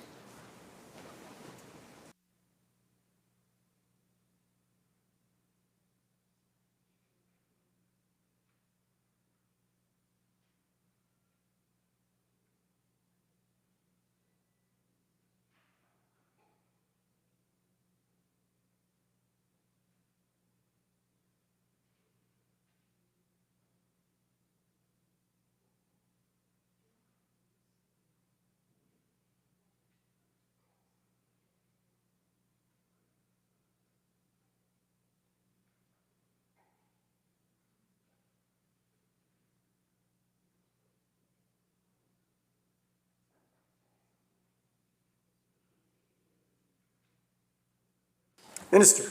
Thank you, Chair. No, because this is used for Crown land that is being utilized for forest management. Determined for forest management. Mr. Thank you, Honourable Chair. Well, parks and other types of areas encumbered obviously could also be Crown land, and are in most cases Crown land. Private land obviously would be excluded. Title land, obviously there'd be a question around that, and that's why I'm just wondering about that. So if they're excluded, if things like parks and other encumbered areas are excluded, that's unfortunate, because I think there is an opportunity in terms of being able to manage some of the, or mitigate some of the potential risks because obviously a line in the forest doesn't necessarily mean that beetles or fire or other things will stay on one side of the line and not go across to other sides of the line in terms of management of landscape units. So I guess the one other question, and if I'm wrong about that, let me know. But I think that's what I'm hearing the minister say in terms of those sort of things. But I'm also wondering, just in terms of First Nations interest, whether it's defined title or whether it's through a land that's transferred by agreement, whether or not those would be included as part of a landscape unit, or whether those would need to be excluded, or landscape planning area, or whether that would be excluded.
Minister. Thank you, Mr. Chair. So again, this is land used for forest management, and where there are treaty lands or lands that are under agreements, it's up to the First Nation to choose. They may choose to be part of the forest landscape plans. Caribou Chukotan. Thank you, Honourable Speaker. I can certainly appreciate how the definitions all sort of tie into each other. My questions, I guess, are around the scope of the project. Now, I can understand and appreciate that we're going to develop new forest landscape plans. I'm just wondering, how many of them will there be? Will they be by region? How will that come down? Or will there just simply be one for the province?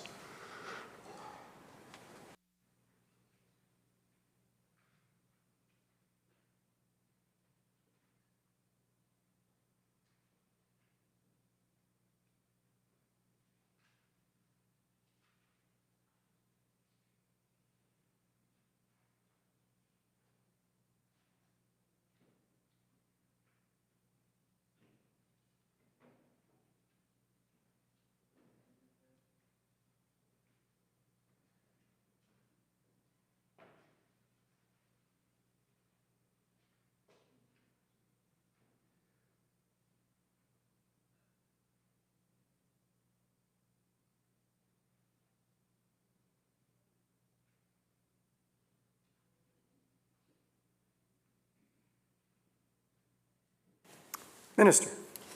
Thank you, Chair. And no, there will not be one forest landscape plan for the province. The intent is to reflect forest supply areas and forest and tree farm license areas. Right now in the province, there's 37 timber supply areas and there's 34 tree farm licenses. Member.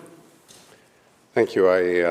I anticipated that there wouldn't be one, but that's, I guess, my next question is to the scope of that. So is there a timeline to have these plans in place?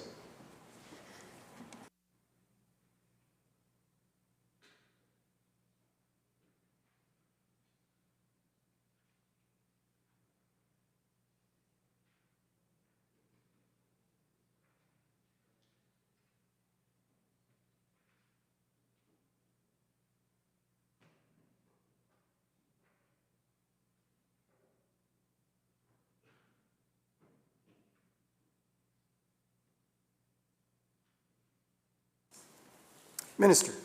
Thank you, Chair. So the transition from forest stewardship plans to forest landscape plans is estimated to take roughly 10 years to complete, and forest landscape plans will be initiated where and when they are needed, prioritized by the province in consultation with Indigenous nations, and eventually put in place across the whole province on the applicable management units. And while this is ongoing, the forest stewardship plans will remain in place so that we won't not have management of the land. Member. Thank you, Chair. I'm glad to hear that, of course. The next question I have is specific to catastrophic damage. So will there be any new plans introduced with respect specifically to wildfires as far as how the ministry will react to the planting of grasses and those types of things? Is there anything under catastrophic damage with respect to the plans for that?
Minister.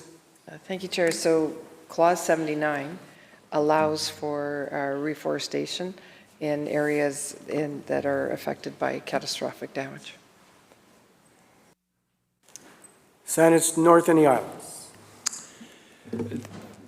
Thank you, Mr. Chair. And I've been doing my best to follow all of the questions and answers with respect to the forest landscape area. And I'm hoping that I just have two questions here. And what I'm hoping to do is just kind of capture, perhaps in one answer, the scope of the answers that the minister has provided to my colleagues in the official opposition. Can the minister provide or clarify the intention and rationale for forest landscape areas, and particularly how they relate to the existing landscape units?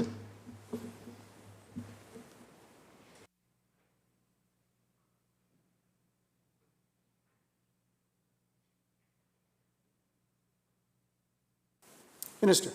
This is for administrative efficiencies. Member.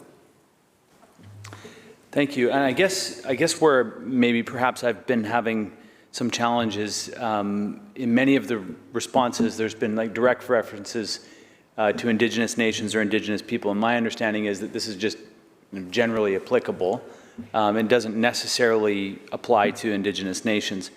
Can the minister provide some detail on the forest landscape areas? For example, is there a specific size requirement? Will there be biophysical factors, timber supply, milling? What are there any specific conditions that apply here?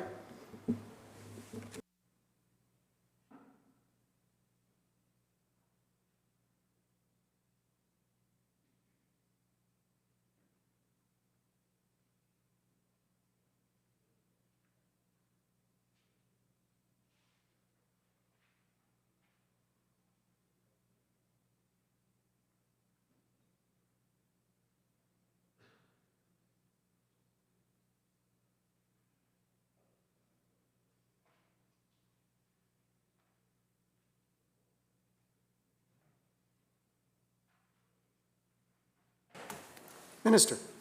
Thank you, Chair. So the sizes would be variable based on the sizes of the timber service supply areas and the tree farm license areas, and the rest of your question could, the member's question could actually be canvassed under Clause 33. Chakulix on Clause 30. Clause 30, yes. Thank you. Most of the rest of the definitions are fine in terms of going through. I think I've understood the, in terms of the definition stuff, but under under C, where it talks about the planning guideline, and we'll get to that when we get into section 2.28 under 33, but I'm just curious about the trail-based recreation plan. I'm just curious about why that is being defined in here and why that is being part of the landscape plan.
Minister. Thank you, Chair. So the definition, it's not specific to forest landscape plans. The new designation will be used when it makes sense to manage a more concentrated network of trails as a broad area rather than an individual trail, which is the current legislation. Trail networks are dynamic and continually evolving as new trails are built and other trails are decommissioned. Previously, these networks were managed recreation sites. Designation meant for campsites and other small area-based sites that don't really change much. They pretty well stay the same. So this new designation will enable more effective and appropriate management of these important areas integrated with other natural resource values, like, for example, mountain bike areas, which is quite popular of late, or dirt bike trails, things that are new things that are coming up. Chakulix. Thank you, Honourable Chair. Maybe this is better to be asked in section 33, but I'll ask it just because I'm curious in terms of the definition. Seeing it added in here, there's obviously as the Minister has noted, there's obviously a lot of other interests on the landscape that their definitions are already in the Forest and Range Practices Act or in other acts. Maybe I can ask the question from this perspective. I'm assuming all those other interests are also things that would be considered as part of this process of forest landscape planning, and the fact that recreation trails have been added here is just simply to be able to group that. Is that correct? So what I'm saying is there are many interests out there. Obviously, they're going to be. I'm not obviously, but I'm asking if they're all going to be considered as part of the process for landscape level planning, forest landscape planning. Sorry. But when I see trails mentioned in here, it made me wonder whether or not that had some higher designation or concern as opposed to other values that we utilize our landscape for.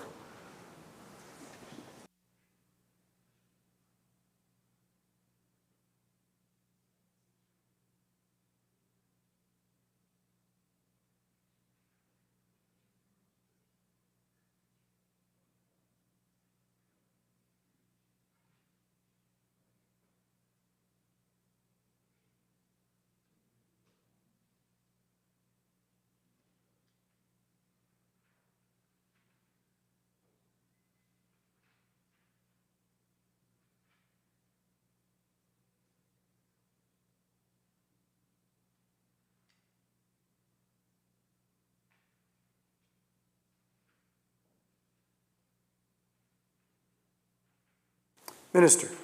Thank you, Chair. So these definitions apply to the entire Act. They're not specific to just the forest landscape plan. Shall Clause 30 pass? So ordered. Clause 31, Nechako Lakes. Thank you, Honourable Chair. And I'm curious here in terms of 2.011, where it says, for the purpose of this Act, a forest landscape plan applies to a forest operation plan if any portion of the forest operation area is within the forest landscape. So clearly, you could have a situation, or at least I think you could have a situation where you could have multiple, an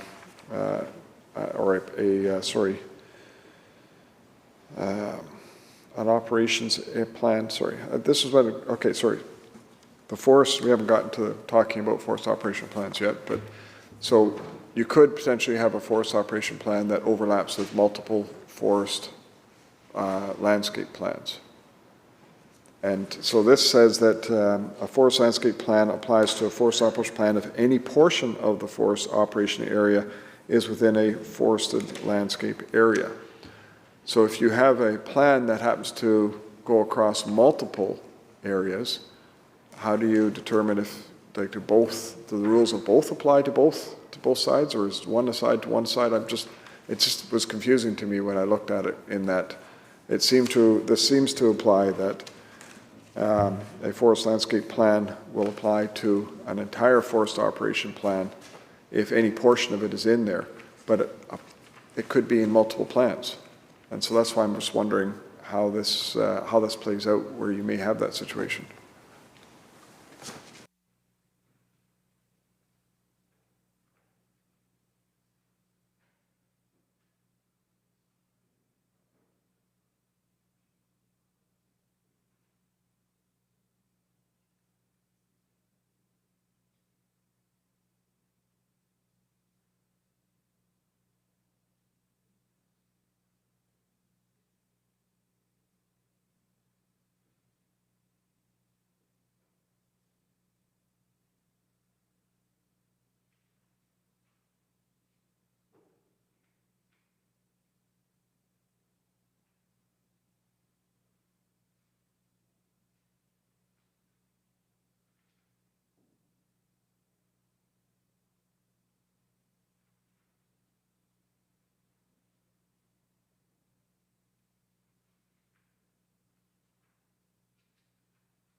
Minister.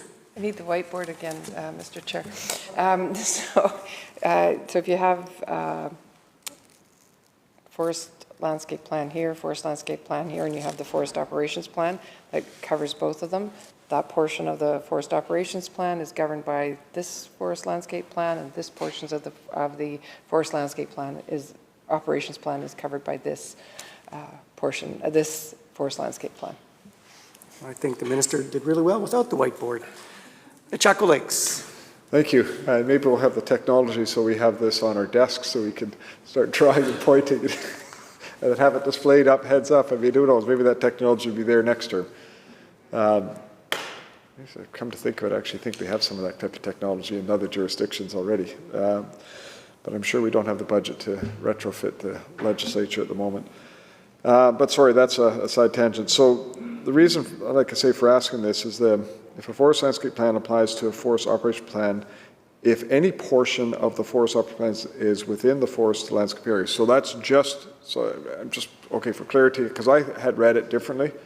So I had read it that if a portion was in one plan, that plan would apply to the entire operation plan, but it's not, it's individual plans. So thank you for the clarification on that. I see the minister nodding, so good. That's it for that section for me. Thank you. Shall Clause 31 pass? Aye. So ordered. Shall Clause 32 pass? Aye. So ordered. Shall Clause on 33, Chaco Lakes? Thank you, Honourable Chair. We're finally to the main event. And so I just want to start out by asking a question right up front. Need to move around staff. Okay. I'll take a while to ask my first question then. Actually, the first question is pretty straightforward, which is obviously, you know, in terms of looking at and developing forest landscape plans. God, I know I'll get this sooner or later. In terms of developing them, obviously there's a lot of time that's going to be involved in it. There's a lot of resources that are going to need to be involved in doing this.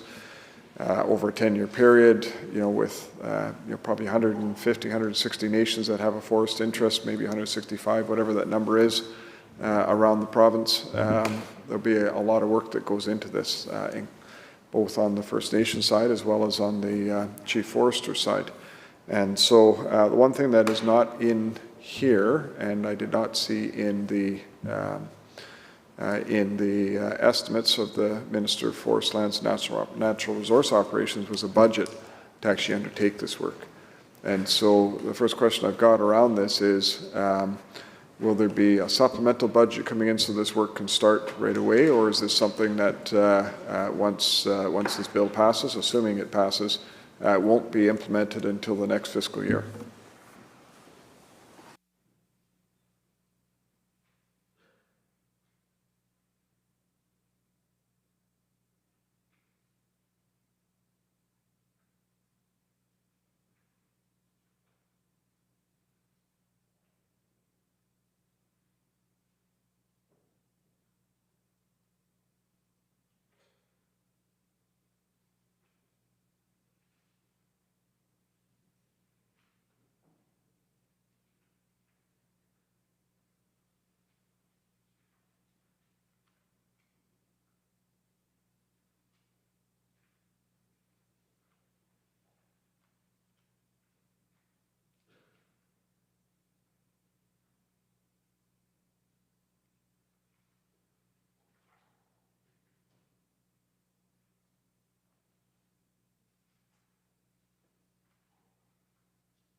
Minister. Thank you, Chair. So we can use internal existing resources, prioritize for this work for the remainder of this fiscal year. I mean, we've been working on this for a while. We've known this is a priority. This is actually legislation that was discussed back in 2018 under my predecessor, 2019, Doug Donaldson, and didn't actually come to the House. So this has been an ongoing discussion for some time. So we know that this has been prioritized for the remainder of this year for the work. As we are creating the regulations, which will be a process that takes place over the next year, we will be able to identify if more resources are required, and then we would obviously go through the budgetary process that we have to go through to make sure that we have the resources in place to be able to carry out the work that needs to be done, because this is of critical importance. It's something that has been part of my agenda, or part of my mandate letter, that as we move forward to ensure that we are updating the legislation, as it hasn't been updated for many, many years, and got to bring the legislation into the 21st century. And so this is what we will do. Member. Thank you, Honourable Chair, and I appreciate the answer from the Minister on that. And I agree, obviously this is going to be a process, and so I'm just trying to get an understanding of sort of how this will unfold. And the Minister just mentioned there'll be regulations that'll be created through this over the next year, and then that'll sort of drive some of the needs. But that raises the question about how much of this work will actually get started as part of the 2022-2023 fiscal year, let alone the work that will get started in this fiscal year. So perhaps if the Minister could provide the House with sort of I guess I want to call it a timeline, but just an outline of how this work will start proceeding in terms of the gearing up for it, developing the regulations, getting out and actually starting the process of working with First Nations. I'm just trying to get an understanding of sort of how this will end up sort of rolling out from a fiscal perspective as well as from a timeline perspective.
Minister.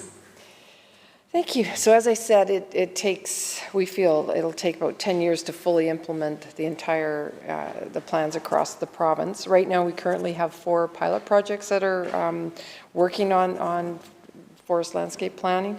And we are going to be rolling out more forest landscape plans on a priority basis in the coming year. And again, these will be covered and taken care of within this year's fiscal framework. We feel confident that we'll be able to do that. We feel that each forest landscape plan will take about 2 to 3 years to complete. That's why we have the 10-year time frame. This isn't something that can be rushed. It has to be done right. And we have to ensure that we do have all the proper consultation, those government-to-government discussions in place, and then ensure we are then reaching out to communities and stakeholders so that they're done properly. So for now, that's the 2 to 3 years for completion of each plan. And saying that, I move that the committee rise, report progress, and ask leave to sit again. Thank you, Minister. Just a reminder to members, they can only vote if they're sitting at their chairs. You've heard the motion. Those in favor indicate aye. Aye. Any opposed, nay. Motion's carried.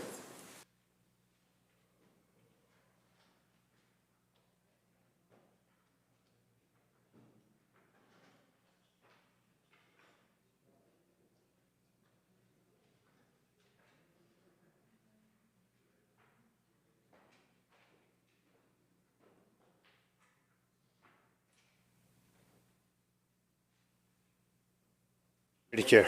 Honourable Speaker, the Committee of the Whole rises on Bill 23, reports progress, and asks leave to sit again. When shall the committee sit again, Government House Leader? Sitting. So ordered. Government House Leader. I move the House to now adjourn. Members, you heard the motion. All those in favor indicate aye. Aye. Opposed? Motion carried. This House stands adjourned until 1:30 p.m. tomorrow.